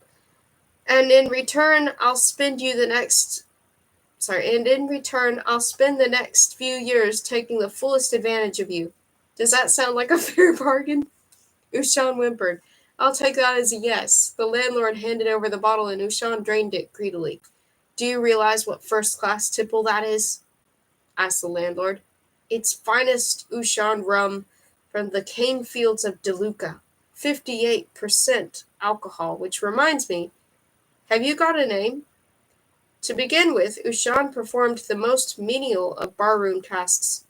He emptied the spittoons, swept the floor, swabbed away blood stains after brawls, rolled beer barrels in, and chucked out drunks late at night. When the landlord noticed that he would always acquitted himself well during punch-ups, he appointed him his personal bodyguard and cashier. From then on, he never had to wash dishes again. His only task was to loiter beside the till with a mug of rum in his paw, look vicious, and beat up any customers who refused to pay. Ushan couldn't imagine a life without hard liquor. In fact, he didn't even know there were creatures that weren't intoxicated from dawn to dusk. The Last Stop and its clientele were his universe. Every customer started the day with a slug of liquor and ended it blind drunk. To Ushan, that was the normal way of life. He also considered it quite natural that none of his acquaintances had a regular occupation other than killing time in the gloomy taproom, or occasionally killing some defenseless drunk for a small change in the yard behind the tavern. His friends had names like Hambone Honko, or Knuckle Duster Newbie, Kosh the Cat, or 12-Fingered Tim, so it was understandable that he didn't learn to play the harp from them. They taught him how to steal, to burgle people's homes, to lose himself in a crowd or the sewers, to mint and pass counterfeit money, to cheat at cards and fence stolen goods. In short, they turned him into a thoroughgoing professional criminal. If Ushan had walked into a bakery or smithy that first night, he might have become a respectable pastry cook or blacksmith, but at the Last Stop, he could only have ended up a crook. His cronies told him that no one but an idiot went to college and learned a trade when there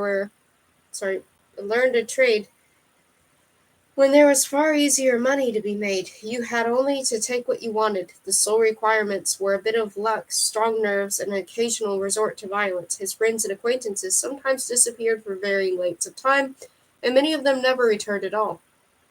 Ushan was then told that they had gone on holiday or left town because there were better career prospects elsewhere. To his friend's regret, Ushan was an inefficient crook. It wasn't that he didn't try. Far from it, but he simply didn't have the knack. If he picked a pocket, it was bound to belong to an undercover cop. If he burgled a house, he inevitably trod on the sleeping watchdog, and if he passed forged money, he did so to a member of the fraud squad. His cronies spent most of their time rescuing him from these tricky situations. Ushan was also unsuited to crimes of violence because he refused to carry a weapon, considering this unnecessary in view of his prowess with his fists. As a result, his status in the hierarchy of Baysville underworld steadily declined until he was entrusted with only the humblest tasks, holding ladders, acting as lookout, or playing the decoy. In the end, he became a lantern bearer. Lantern bearers were in fact regarded as members of a very respectable profession in the cities of Samonia. They were paid to escort drunks and strangers home from the taverns, especially in districts where the street lighting was poor. However, they included one or two black sheep who collaborated with criminals by luring their customers to prearranged ambushes. They were to be robbed or sometimes killed. The lantern bearers would then stand aside and light the cutthroats while they went about their nefarious business. Ushan, who always carried a bottle of rum on principle, was sometimes drunker than his victims. Although he had never been taught to know right from wrong, he felt a distressing sense of guilt, which only strong rum could alleviate, whenever he held the lantern for his false friends to do their nocturnal work. On the night that was to transform his life, Ushan was drunker than ever before. Having found his way to the prearranged spot with the utmost difficulty, he was standing there swaying, and he watched his confederates, a gang of 6 Volp heads, who regularly drank away the proceeds of their crimes at the last stop, robbing their victim. The latter was a wealthy farmer from the countryside around Baysville, an intoxicated Demidorf, who had been celebrating a lucrative cattle sale until long past midnight. The farmer had clumsily drawn his sword when he spotted the ambush, but a blow on the wrist sent it clattering to the ground. Ushan, who was standing right beside him, instinctively picked it up, rather like someone politely retrieving a handkerchief. He had never touched a sword before. A remarkable change took place in Ushan de Luca as he weighed the weapon in his hand. His head cleared for the first time in 5 years. It was as if all the alcohol in his bloodstream had transferred itself to the sword, which now took on a tipsy life of its own. He carved a semicircle out of the mist and skewered it with the tip. Then he described a 5-pointed star, a bird in flight, the outlines of a galloping horse. He laughed aloud. "Hey, look what I can do!" "Stop that nonsense," called one of the Volp heads. "And keep your trap shut," called another. Ushan felt as if a weight had fallen from his shoulders. All at once he could see things more clearly than ever before. Everything he'd done up to now, absolutely everything, had been wrong. He couldn't help laughing again. "Tss, he went, imitating the swish of the sword. "6 against 1 isn't fair. Let him go." The Volp heads exchanged puzzled glances. The farmer stood there looking disconcerted. "Tss, Ushan said again. "You heard me. Let him go." The leader of the gang was first to regain his composure. "Keep out of this, you drunken sot." "Tss, Ushan hissed. "What did you call me, 12-fingered Tim?" "I've never been more sober in my life." "Tss, you said my name, you fool." "Now I'll have to kill him. All that drink must have addled your brain." "Tss, I can call you all by name. Knuckle Duster Newbie, Kosh the Cat, Hambone Hunko, Light-Fingered Log, and Wastix, who still doesn't have a nickname because he's too stupid to earn one. As for my name, it's Ushan de Luca, like the rum." "Are you mad?" cried the farmer. "Now they'll really have to kill me." "You see?" 12-fingered Tim laughed. "Even he thinks so. Push off, Ushan. Take that confounded sword and get lost. We'll deal with this." "Tss. Do you know what this is? It isn't a sword. Oh no, it's part of me. I've grown an extra arm." "Tss.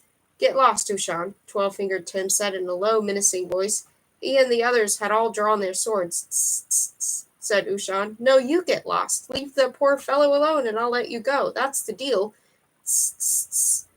He darted between the bandits as he uttered the last 3 tss, slitting the seat of Kosh the Cat's pants. Tss. severing Knuckle Duster Newbie's belt, and giving light-fingered Log a dueling scar. "Are you out of your mind?" said Log, clasping his bleeding cheek, but the crooks were still unimpressed. "That was merely the signal for battle to commence." Ushan went softly. He danced across the cobblestones, light as a feather, and delivered 5 cuts, 5 wounds. Blood welled from the Knuckle Duster Newbie's arm. Only 12-fingered Tim was still unscathed. Resolutely, he lunged at Ushan, who parried his attack with a trio of nonchalant counterstrokes, and then quickly as lightning, transfixed his heart and promptly withdrew the blade. 12-fingered Tim slumped lifeless to the cobblestones. "Yes," Ushan said, as though to himself, "anyone with a weapon in his paw must be prepared to kill." He took a handkerchief from his pocket, wiped the blood from the blade, and turned to the wounded bandits. "You'd better bandage that up," he said, tossing the bloody handkerchief to Newbie. "This is the beginning of a new age. The old Ushan DeLuca is dead. Dead is poor 12-fingered Tim here. I'm no longer Ushan DeLuca the Lush. I'm Ushan of the Sword." The 5 bandits backed away, slowly and cautiously, step by step, until the darkness swallowed them up. Ushan turned to the farmer. "Is it all right with you if I keep your sword? No offense, but I get the feeling it was made especially for me." The farmer nodded mutely. "You can have my lantern in exchange." Ushan's figure melted into the darkness, but his voice could be heard for a while longer. It went. Ushan DeLuca had discovered what he was best at.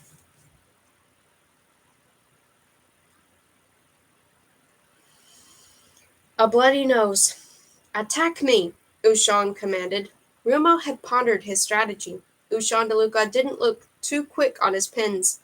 His poor deportment, the bags under his eyes, his wrinkled jowls, his pince-nez and languid way of speaking, none of these suggested that he was exceptionally athletic. His strong point was probably tactics and experience.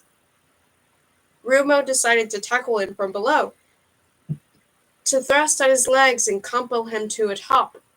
He surely wouldn't be expecting that. Then, when his guard was down, he would hold the blade to his throat. Rumo attacked. Ushan wielded his rapier from the wrist in the way Rumo found inexplicable. He stood there like a fence post and let his blade do the talking, not his body. No matter how often Rumo flexed his knees and thrust at Ushan's legs, the teacher's blade was always there first, ready to deflect its own in an effortless, almost nonchalant manner. He ended by parrying Rumo's onslaughts with one hand in his trouser pocket. Some of the pupils tittered. "Yes, very good," Ushan said in a tone that clearly conveyed the opposite, "but you must wield your blade from the wrist, not the backside." He flourished the tip of his rapier under Rumo's nose to demonstrate how easy it would be for him to poke his pupil's eyes out. "My dear boy," he went on with a hearty yawn, "I've fought more exciting duels with the pendulum of my metronome." Someone laughed. Rumo was beside himself. Something impenetrable had interposed itself between him and DeLuca, a barrier composed of countless blades, quite unconnected with physical strength and stamina. It had to do with experience, intelligence, and technical mastery. He realized that he knew nothing, absolutely nothing, about swordsmanship. He caught a sudden glint in the teacher's eyes, but by then it was too late. He felt a sharp, surprising stab of pain, such as he had experienced only once before, in the cave on Roaming Rock, when the demonical hit him in the face with a torch. Ushan had nicked his nose with the tip of his rapier. Rumo began to weep. He couldn't stop himself. The pain brought tears gushing from his eyes. He sobbed uncontrollably.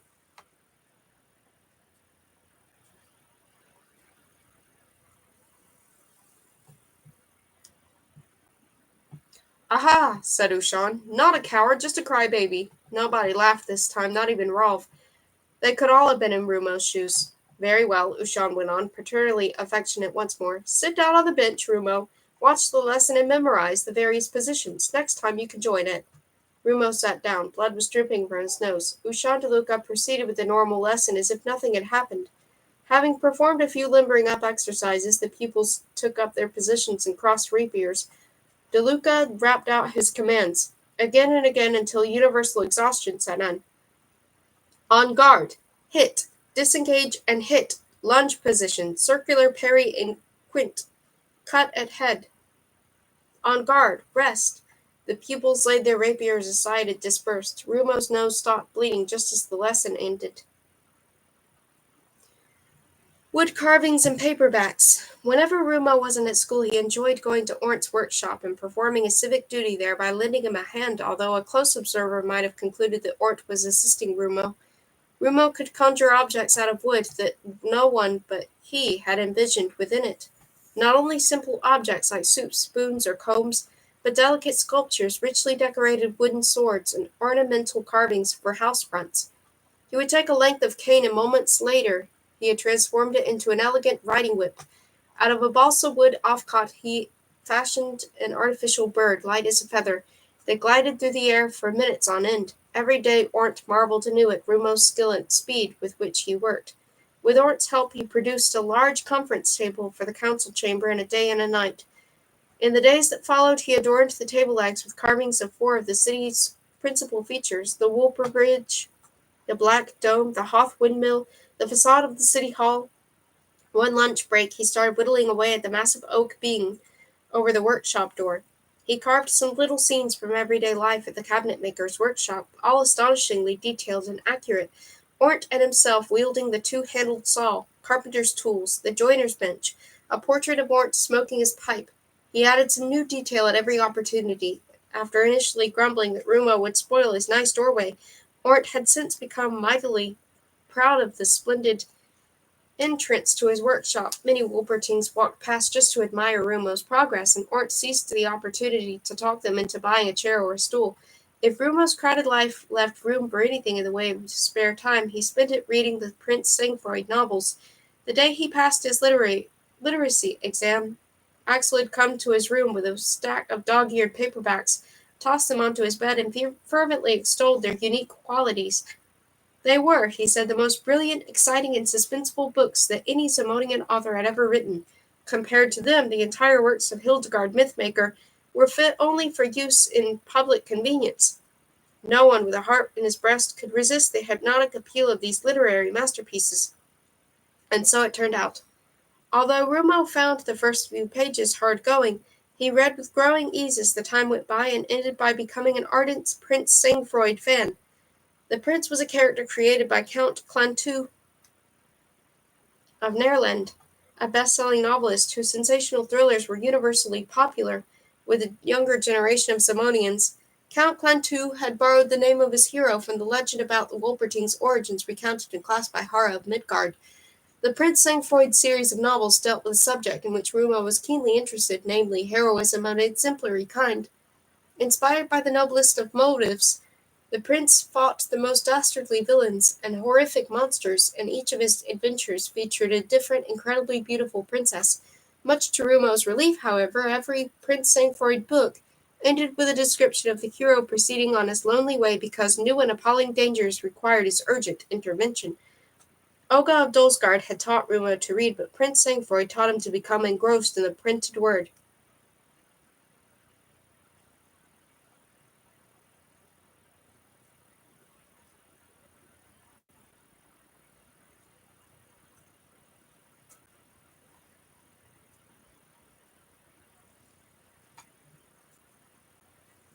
The second best swordsman in Wolperting. "They're getting ready for the annual fair," Urs said one evening. "Have you seen?"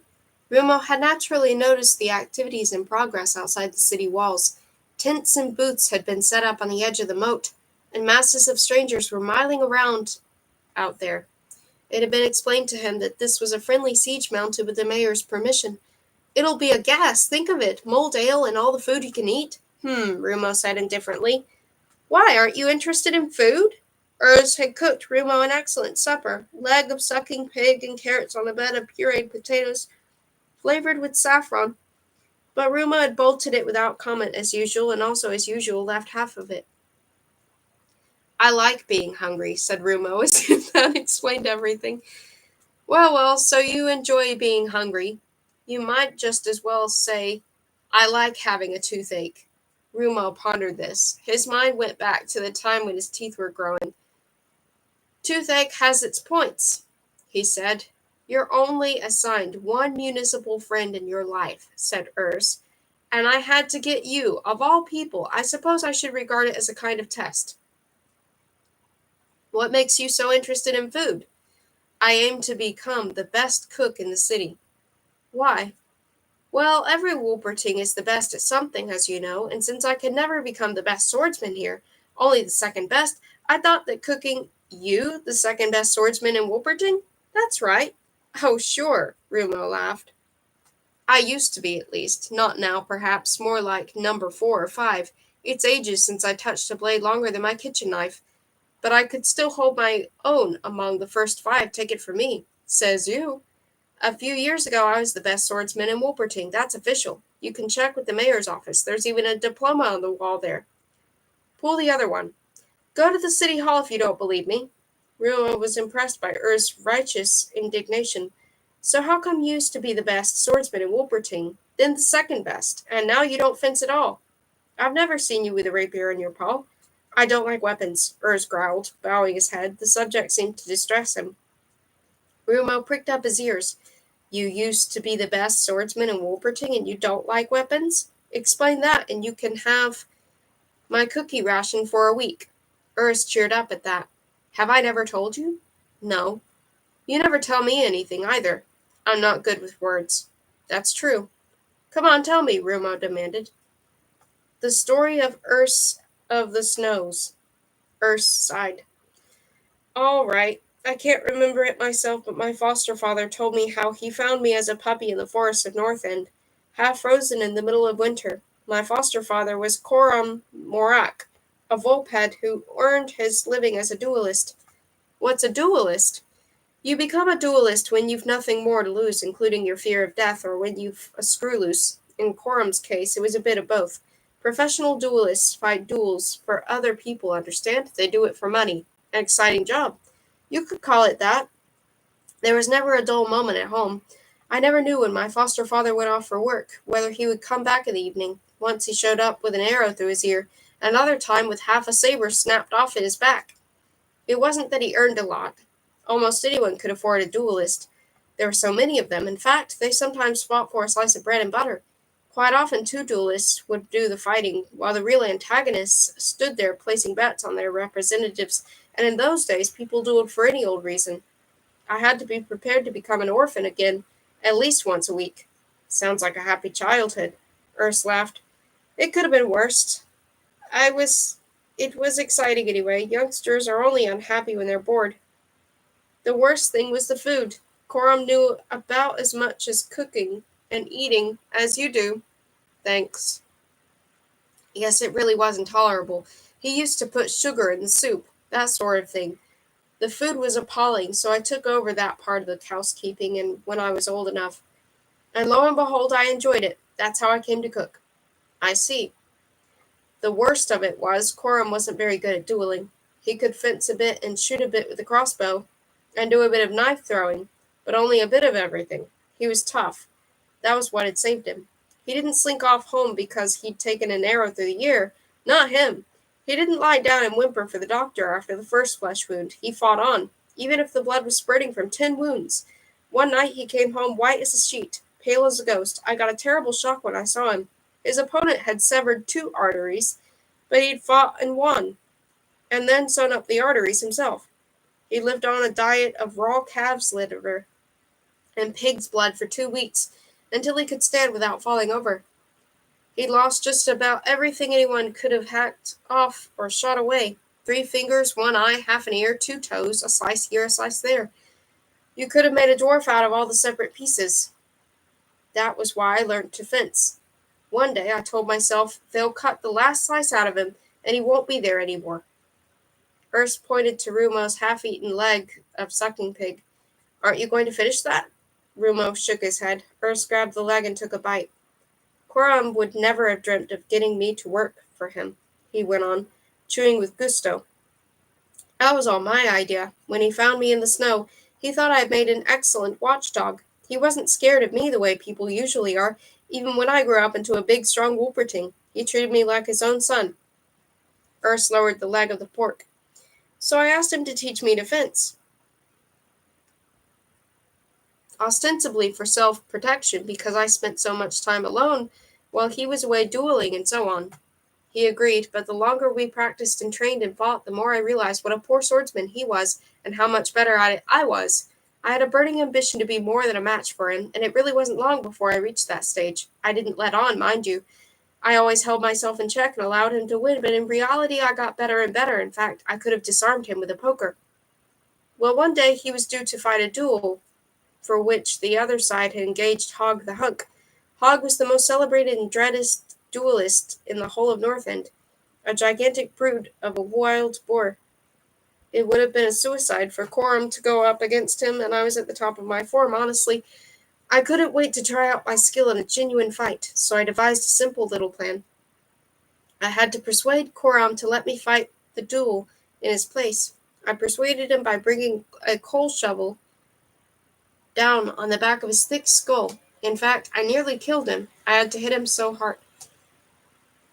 Then I took our two best sabers and went off to the duel. I told Hogg I was Coram Morak, and he believed me, not being acquainted with my foster father. Well, Hogg was certainly no slouch. He fended me off for a minute or two, and then I systematically took him apart. I didn't kill him. I've never killed anyone in combat. But I left him with so many scars that he never fought another duel. I remember exactly what I thought as I made my way home. I thought, hey, you're pretty good. Funnily enough, though, it didn't give me any pleasure at all. Anyway, Coram just recovered consciousness when I got home. Wow, I said to him, you certainly taught old Hogg a thing or two. A shame he knocked you out just before he hit the ground. Did he? Said Coram. I don't remember. And then I cooked us some supper. We had saddle of lamb and breadcrumbs seasoned with thyme and a cherry tomato salad on the side.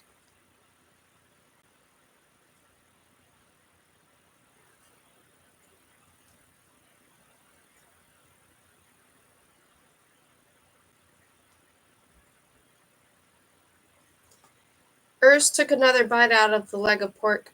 The problem was that Hogg of Hunk now went around showing everyone his scars and telling them what a heck of a fellow Coram Morak was, an invincible magician of swordsmen, and so on and so forth. Well, you know how it is.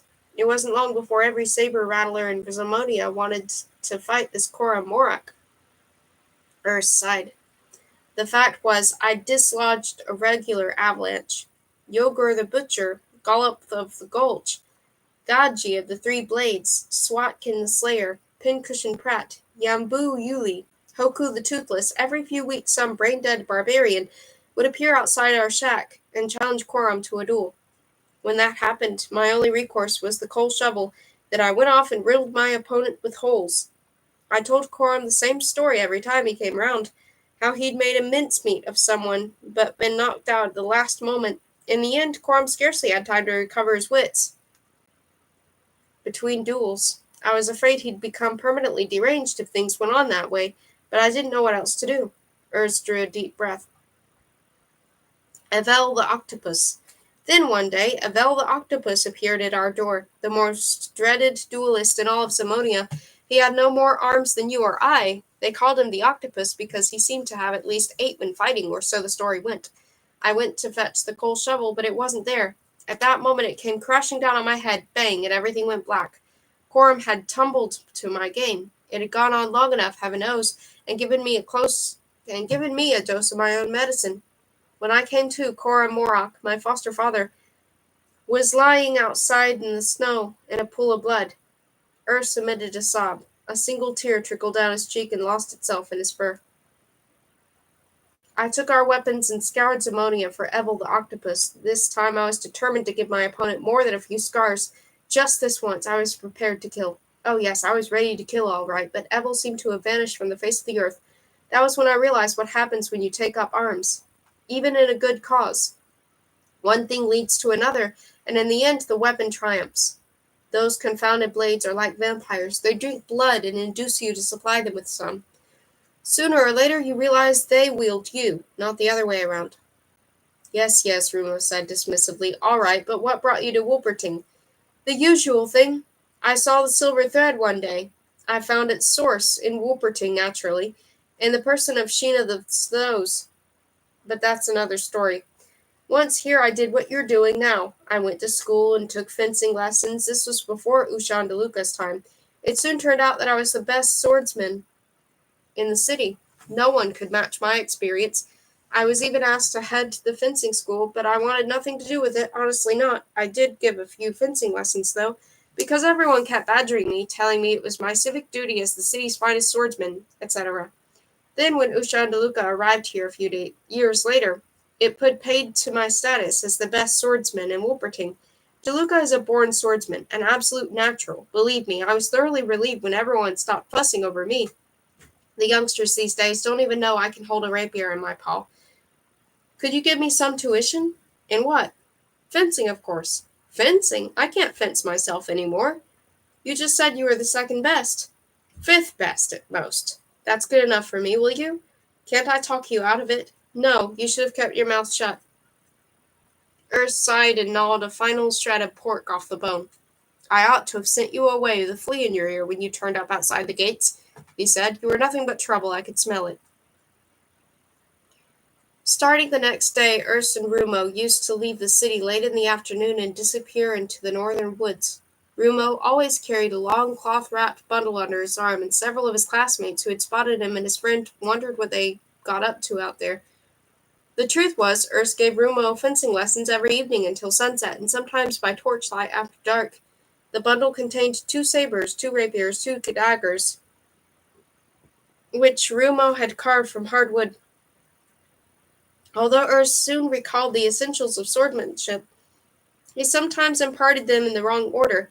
He taught Rumo complicated moves and attacks before simple ones and got a few technical terms mixed up, but in general, Rumo found his tuition more rewarding than Ushan DeLuca's laborious, almost bureaucratic teaching methods.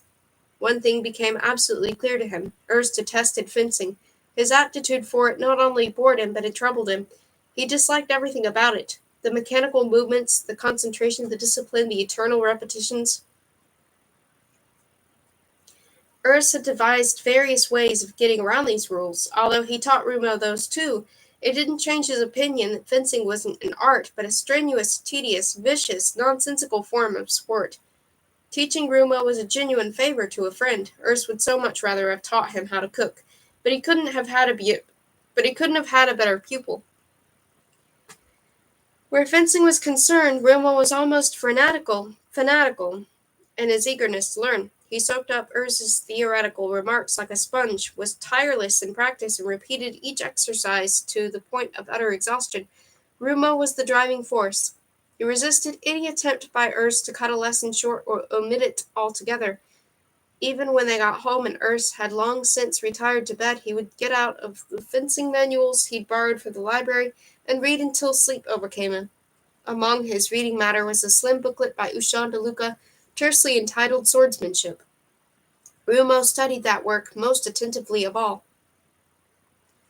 Parries and feints.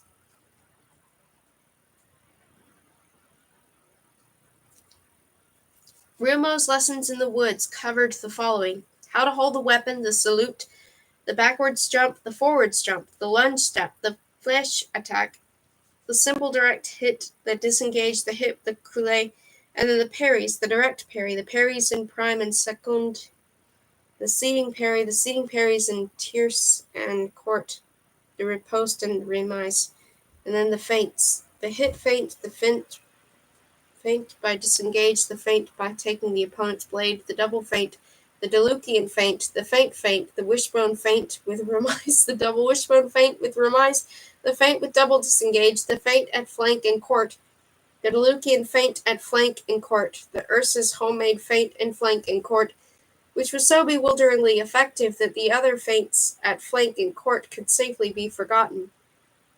Rumo learnt the attack by taking the blade, a direct hit followed by a feint, the beat attack, battering the center of the opponent's blade to force him out of position. The vertical, the horizontal, spiral, and radical modes of disarming an opponent, the latter invented by Urs, the crisscross attack with 2 blades, the concealed parry, a hit delivered from behind one's back, the matador's thrusts downwards through the throat into the heart, and the raging tornado, an attack that required an exceptional amount of practice. And Rumo learnt not only how to launch all these attacks, but how to counter them all as well.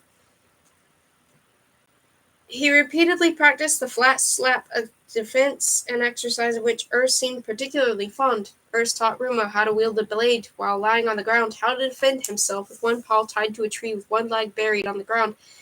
The so-called swamp simulation, they practiced sword plus dagger fencing, in which opponents fought two-handed blades of different length in weaponless combat, which was really an escape tactic involving leaps, somersaults, and forward rolls, a technique for use when disarmed.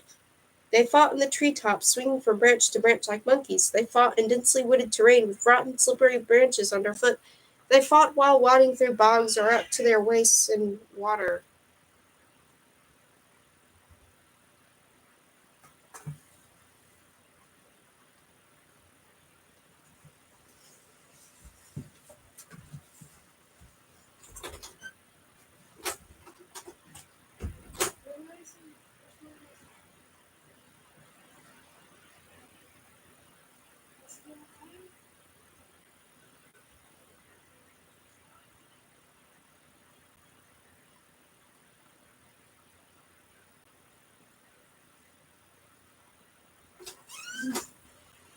Sorry. Gosh, that scared me. So one of the cats just got an ear mite treatment, but he's okay. Oh, go on. That scared me. I don't know if you heard him, but he's alright.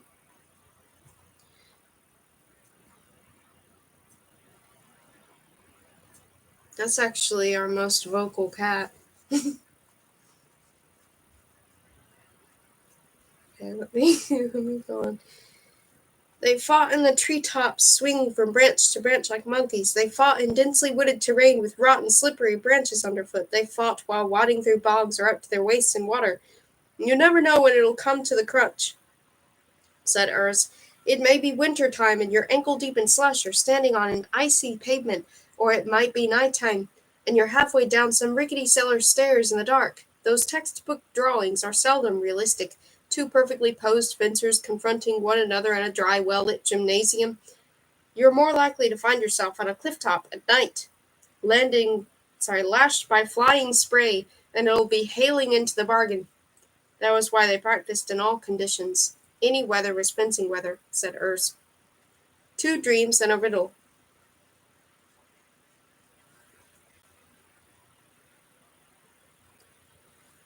Rumo had two pet fantasies with which he lulled himself to sleep at night, turn and turn about. In one, he was Prince Sangfroid rescuing... He's okay, it's just his ear. He's got...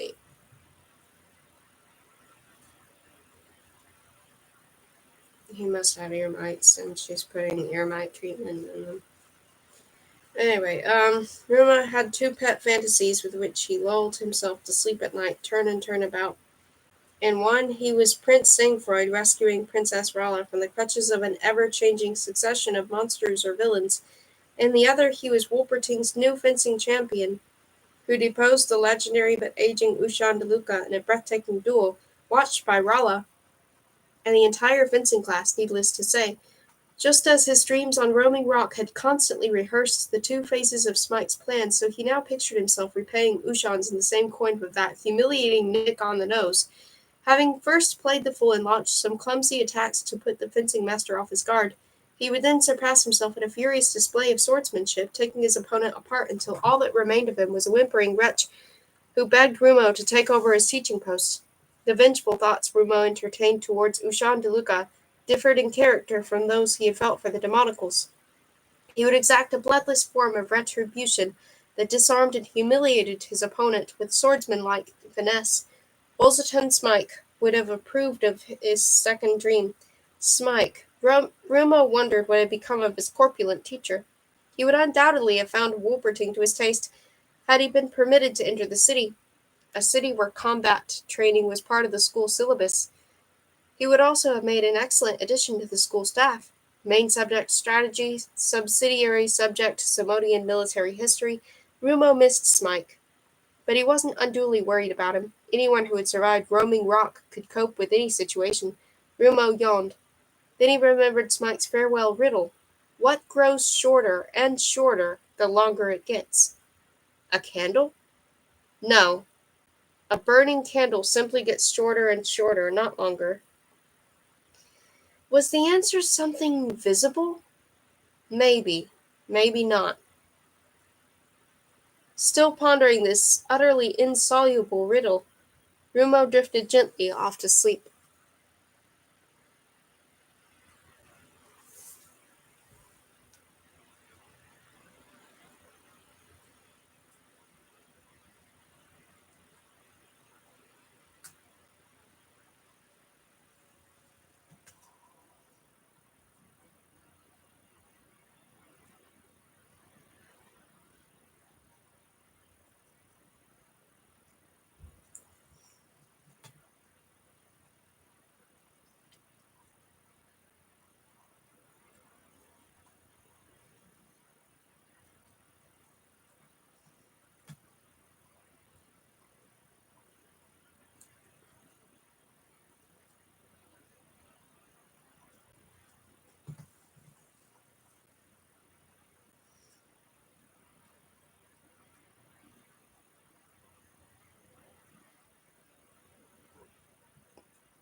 Okay, this is Smike's travels.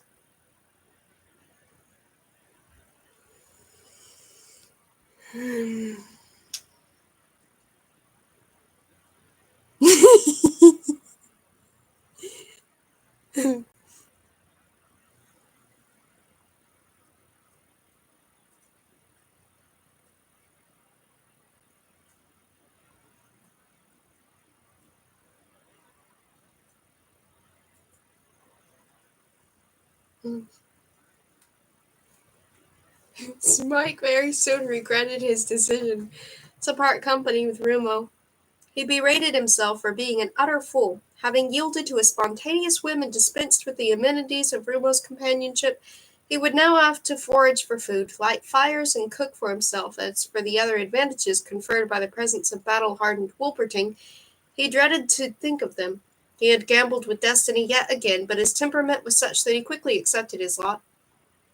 In the next few days he tried to convince himself how wonderful it was not to be hustled along by Rumo, to be able to take a breather whenever he felt like one.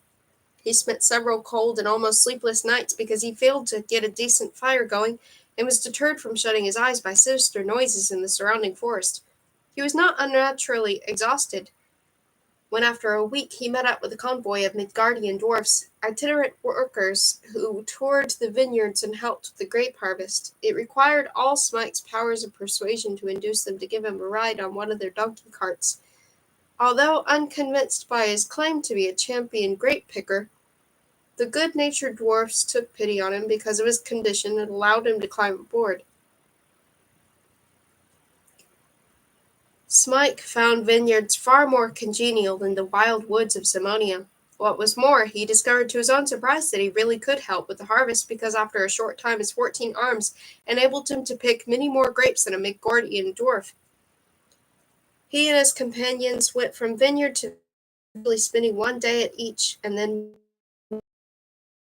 west northwestwards at a leisurely pace from Orne to Tintisella, from Nether Mulk to Upper Mulk, from Wimbledon to Moomyville, from Nebraska to Ormiston. To Smike, physical exertion and a nomadic existence were entirely new experiences. After a few weeks, the convoy reached a major outpost of Simonian civilization in the vicinity of the Gargillian Bog Skull, a rock formation reputed to be the petrified cranium of a giant. This district was also known as the Grape Fields because so many wine growers had settled there and transformed it into a veritable paradise for lovers of the grape. There were countless village inns and wineries and a vast number of small vineyards that produced legendary yields. Grape Fields was a fully developed tourist area, and by Smike's standards, It came close to being as much of a heaven on earth as a genuine big city. Bidding farewell to the simple life in the Midgardian dwarf, Smike now roamed around on his own. He lived on his meager savings and an occasional game of cards. This was child's play because people on vacation in Greatfields had money to burn and were far from averse to the odd game of chance.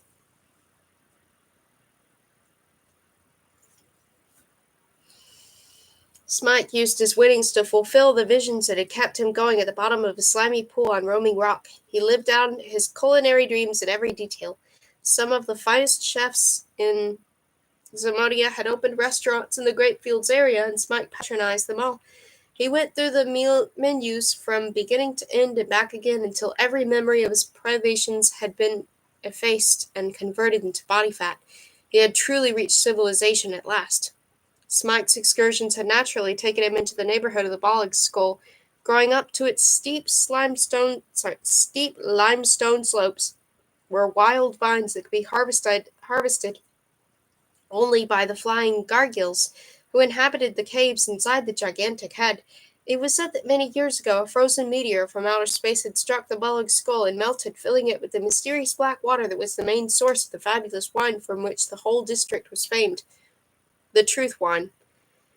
Gargillian Bollig Skull, as the wine growers called their wine, was pitch black in color and as thick as molasses. It could not be said to possess any of the characteristics that normally distinguish a wine. It neither refreshed nor relaxed, was guaranteed to spoil a decent meal, had no bouquet or a taste, and was not even genuinely intoxicating. What rendered it so unique and sought after was that it allegedly induced a state of mind in which those who drank it learnt the truth about themselves. You couldn't buy it in casks or bottles. It was served only by the glass, and at an exorbitant price, in one particular tavern situated at the foot of the Bollig Skull.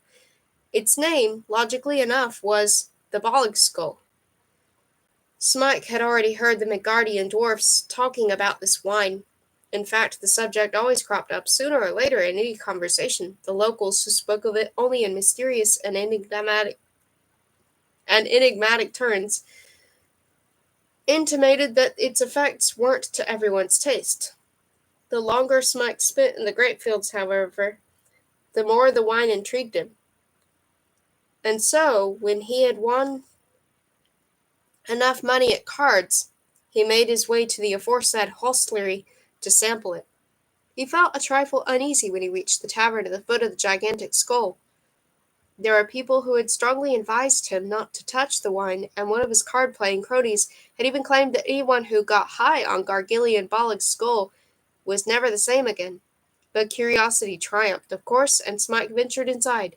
The tavern was run by greenwood dwarfs, whose hideous appearance created a rather uncomfortable atmosphere. Undeterred, Smike loudly ordered a glass of the legendary beverage. The dwarfish waiter showed him to a table covered with a dirty cloth and promptly disappeared again.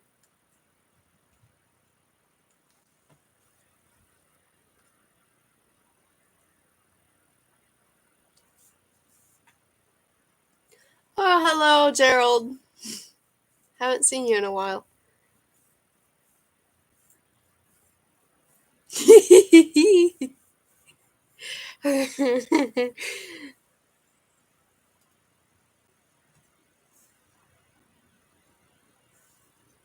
It isn't my birthday, but it's the birthday of one of my book characters. So, thank you for acknowledging it. I don't know how long I'm going to read, but I can see how long I can try to go. I'll try to go for a while. Smite sat down and surveyed his surroundings. All the customers were sitting by themselves at small tables, each with a glass of black liquid in front of them. Some were brooding in silence, others mumbling to themselves, and many pulling faces horrific enough to suggest that they were suffering from convulsions. A few were actually weeping. The place looked more like the recreation room of a lunatic asylum than the tap room of an inn. The greenwood dwarf returned with a glass of black wine, deposited it on the table, and disappeared without a word.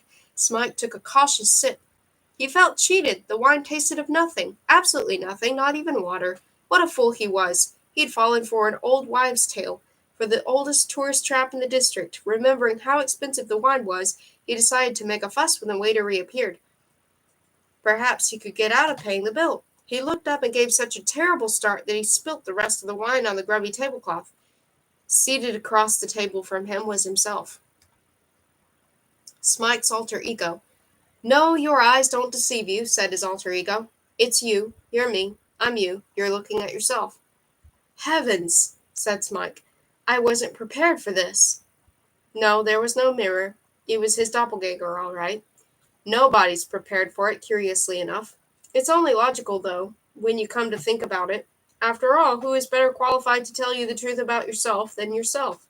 "Man, oh man," said Smike, fanning himself with several pairs of arms at once. "This is really incredible. I need some time to take it in. You look so real." "I'm as real as you are. Have some more wine." "No thanks, I've had enough. Any more and there might be 3 of us sitting here." "It's not like getting drunk. You can't improve on your present condition.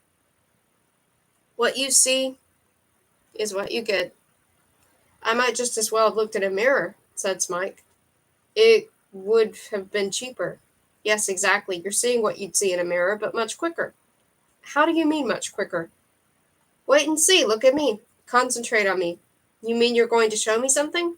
"I'm already doing so. Look closer." Smike stared at his alter ego. Yes, it was himself, his exact mirror image. A trifle weary-looking, perhaps, but after all that had happened recently. But did he really look that old? Yes, he probably did by now, but just a minute. Those little crow's feet beneath his eyes, surely they hadn't been there this morning, or had they? No, definitely not. This wasn't a very good likeness of him after all. It was more like a poor imitation of a waxworks. And this was supposed to be the real thing? Smike eyed the wrinkles suspiciously. Suddenly there were more of them, and more. Big bags were forming beneath the eyes of his alter ego. "Just a minute," muttered Smike. His alter ego grinned. "You caught on at last, huh? It's not a prison. It isn't a pretty sight." Smike had caught on all right. This wasn't a poor imitation. It was a perfect likeness of himself in 10 or 20 years' time. He was watching himself grow older. His alter ego's skin was becoming drier, grayer, more wrinkled. Discolored flecks appeared, warts took shape. Smike shivered. His alter ego grinned, baring its teeth. They were yellow and longer than usual. The gums receded and became inflamed. The necks of the teeth were exposed and turned brown. One rotten black stump detached itself from the pale diseased gum and dropped off on the table. "Whoops," said his alter ego.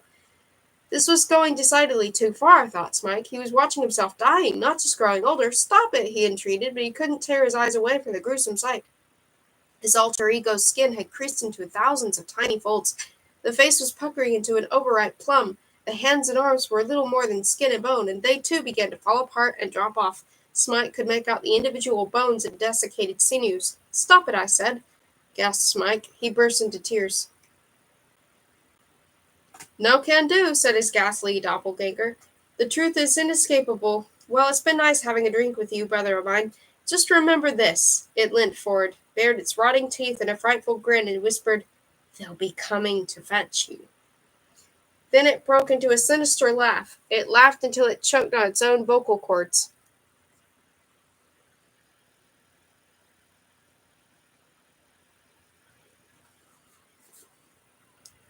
As the last peal of laughter died away, the lower jaw came adrift and fell off on the table.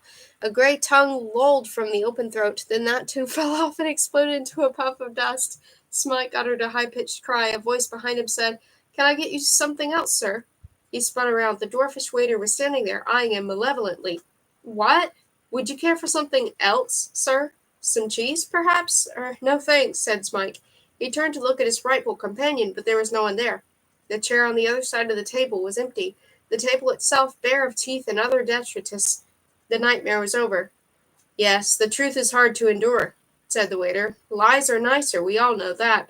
But it changes your outlook, seeing things telescoped like that. May I bring you the bill?" "Yes, please," Smike said hastily. "And be quick about it." He waited, breathing heavily, for the dwarf to return. Sweat was oozing from every pore of his body. He paid the bill and the waiter escorted him to the door. "Just wait, you'll soon feel better. The putrefying effect takes time. You'll feel newborn." The dwarf gave a frightful laugh. "It'll change your life, believe me." he called as Smike disappeared into the darkness. "Goodbye forever. No one ever pays us a second visit." On the warpath. Smike left Greatfields early next morning and set off. He had scarcely slept a wink all night. Even though he did doze off, all he saw were visions of his rapidly aging self who kept whispering, "They'll be coming to get you." There was no time to be lost. He'd wasted so much of it in that accursed roaming rock. There were things to do apart from fleeing wine bibbers with a few cheap card sharpers' tricks and using the proceeds to eat his way through the menu of every restaurant in Greatfields. His other recurrent vision during the night was of Professor Ostafon Calibri. Instead of horrifying him, however, it filled him with hope. He now realized that he had instinctively headed in the same direction as the professor had taken when they parted. The knowledge with which Calibri had infected him was having an alter effect the Nocturnomath had omitted to mention. Smike wanted more of it. His thirst for scientific information had been whetted, and his store of knowledge was posing new and urgent questions which only the professor could answer.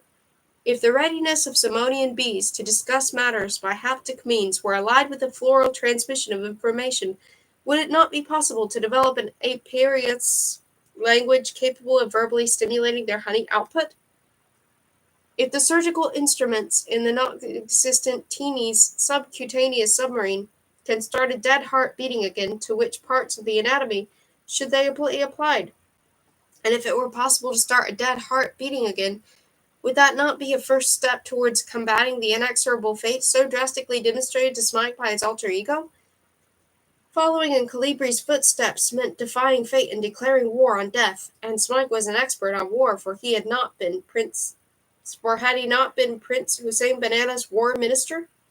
Yes, when he conjured up the vision of that puny pigeon-chested gnome of a scientist, he clearly perceived that Calibri needed a powerful ally in his fight against almighty death.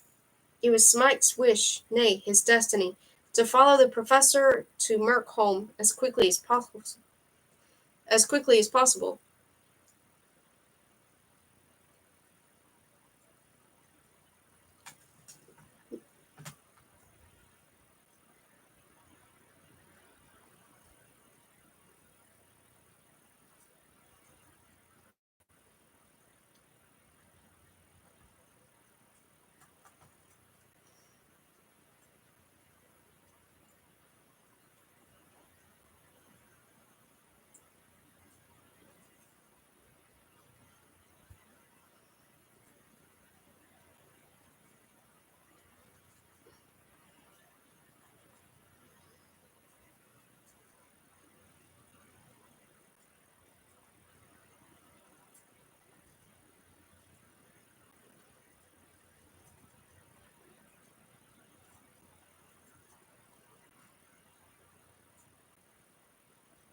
Torrentula and the Demonic Ferryman. The further Smike progressed through northwest Samonia, waking for the coast, the sparser the signs of civilization became. The Arcadian landscape of Greatfields gave way to monotonous, almost deserted prairies inhabited by sheep farmers who were among the poorest members of Samonian population. Gone were the taverns and wine shops, and no one here was free enough with his money to risk it on a game of chance. Smike occasionally happened upon a farm, where he could obtain a bed of straw and a meager breakfast in return for a small sum, but in general he had to content himself with a diet of raw vegetables. As a result, his financial reserves and all the fat he put on in Greatfields gradually melted away like butter in the sun. The climate became steadily harsher. The everlasting east wind had scoured the landscape into a flat and featureless expanse, and bent every tree and blade of grass into submission. A thin drizzle fell without ceasing. Smike knew that in Tarantula the district through which several rivers flowed oceanwards from the Gloomberg Mountains.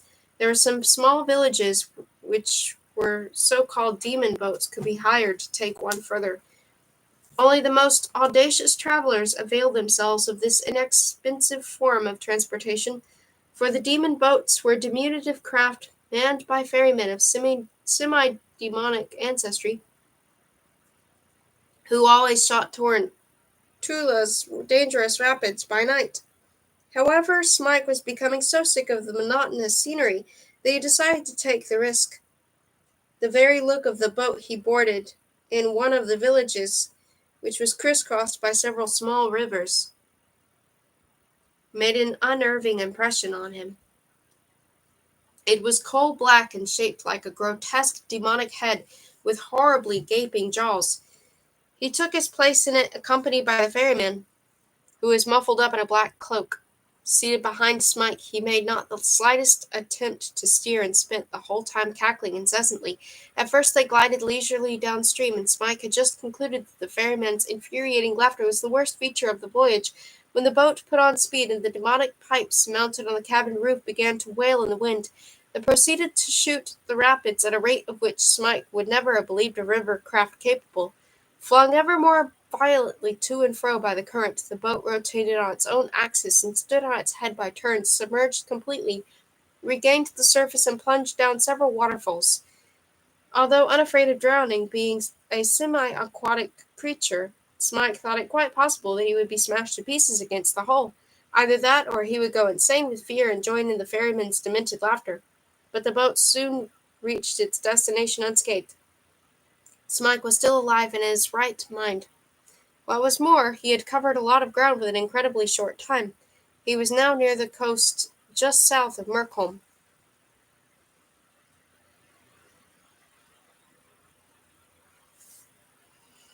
Merkholm Lighthouse. Seen from far off, Merkholm resembled a gigantic fair-weather cloud that had fallen from the sky.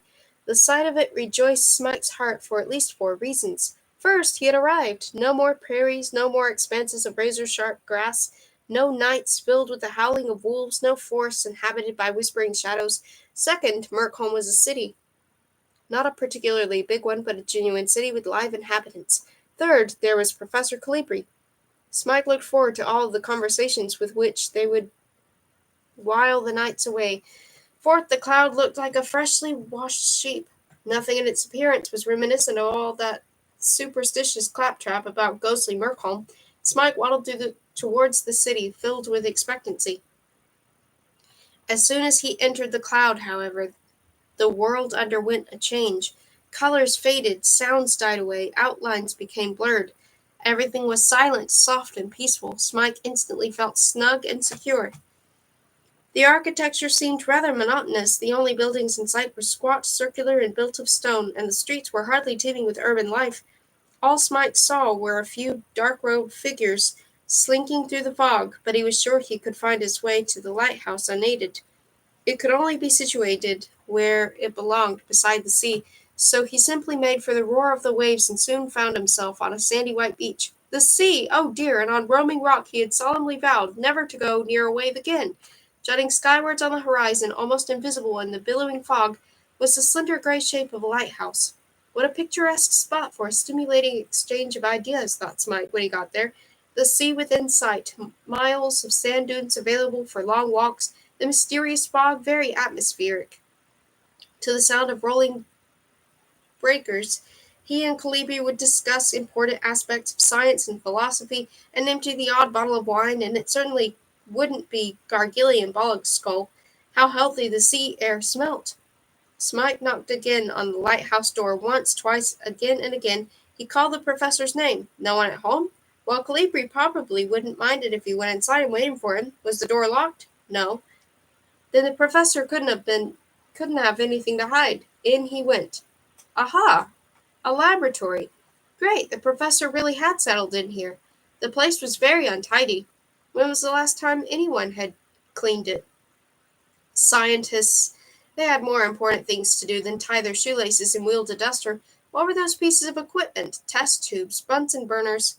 vials, flasks containing mysterious liquids. Smike couldn't wait for the professor to explain everything to him. He could already see himself amid the test tubes, Calibri's otoscope on his nose, searching for an effective antidote to death. A glass retort of incredible delicacy, a masterpiece of the glassblower's art, lay shattered on the floor. An accident, no doubt. And what was that? A black doll floating in a flask of clear liquid, like a tiny victim of drowning. Smite called again. Professor Calibri? No answer. The diary.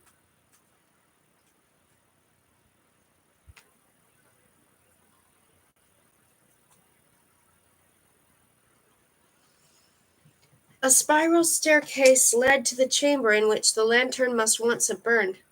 It was lighter up there. A big panoramic window wreathed in white fog. On the floor, a mattress, some blankets, and a pillow, very ascetic. Books strewn everywhere. Smike picked one up. Diary of a Sentimental Dinosaur by Hildegard Mythmaker. Well, well. He tossed it aside and picked up another. The Monosemantis Sinisation of Polycements and Gralsundian cave literature. The things that scientists took an interest in. Smike threw the book on the floor and picked up a third. No title? He opened it at the first page. Neatly inscribed on it in black ink were the words, Professor Ostafan Calibri's Lighthouse Log. Smike dropped the book as if it were a poisonous snake. A log! A form of diary! How discourteous of him to stick his nose into such a thing! It probably contained revelations of a most intimate nature. At least he was now 100% certain that the professor was living here. It would be only a matter of time before he turned up. Excellent! Smike made his way downstairs again. It was already late that night when Spike began to feel genuinely worried about the professor. How many hours had he been waiting? What could be keeping Calibri so long in this desolate part of the world? It was pitch dark outside, and the salt-laden wind was bitterly cold. Smike roamed the laboratory, fidgeting. Why was it so untidy? What was that strange little corpse in the flask? Could something untoward have happened after all? In need of distraction, Smike went upstairs to fetch a book. His eye lighted on the diary again. Should he risk it? Never. But what if it contained some clue to the professor's whereabouts, some clue that might save his life? Smike picked up the diary and began to read. Day 1. Merkholm at last! What a disaster-ridden journey! 2 months in the clutches of Sylvanor pirates. I could write an entire book about that episode alone, except that it would be devoted mainly to the distasteful subject of cannibalism. If those apes hadn't been so monstrously demented, I should never have escaped, and my 4 shriveled brains would now be dangling from a belt, together with other fetishes. Wasted another month in a godforsaken place called Nethermolk, confined to a bed by a bout of demonic flu, sensational hallucinations. For a week I imagined I was a diamond. Half a dozen other less protracted delays helped to double the length of my journey, but enough of that. Moved into the disused lighthouse today. It's not particularly big, and the lantern was extinguished long ago. Will easily be able to black out the windows and make myself at home here. Visibility in Merkholm agreeably restricted. The perpetual fog makes an effective sunlight filter, an excellent place in which to work and meditate. My intellectual powers perceptibly increased when I entered the fog, by 50% at a rough estimate. My scientific equipment has already arrived. Can't wait to see how it has survived the long journey. Tomorrow, stock taking. Now to unpack. Day 2. After going without sleep for almost 2 weeks, I actually slept for 8 hours last night. What a luxury. Feel regenerated, brimming with energy. My brains are rotating. The climate suits me admirably. Breakfasted on my remaining provisions for the journey, then settled in. There are 2 rooms. The first, a large one downstairs, immediately inside the front door. Fireplace with a saucepan. A table, 2 chairs, no windows. Perfect.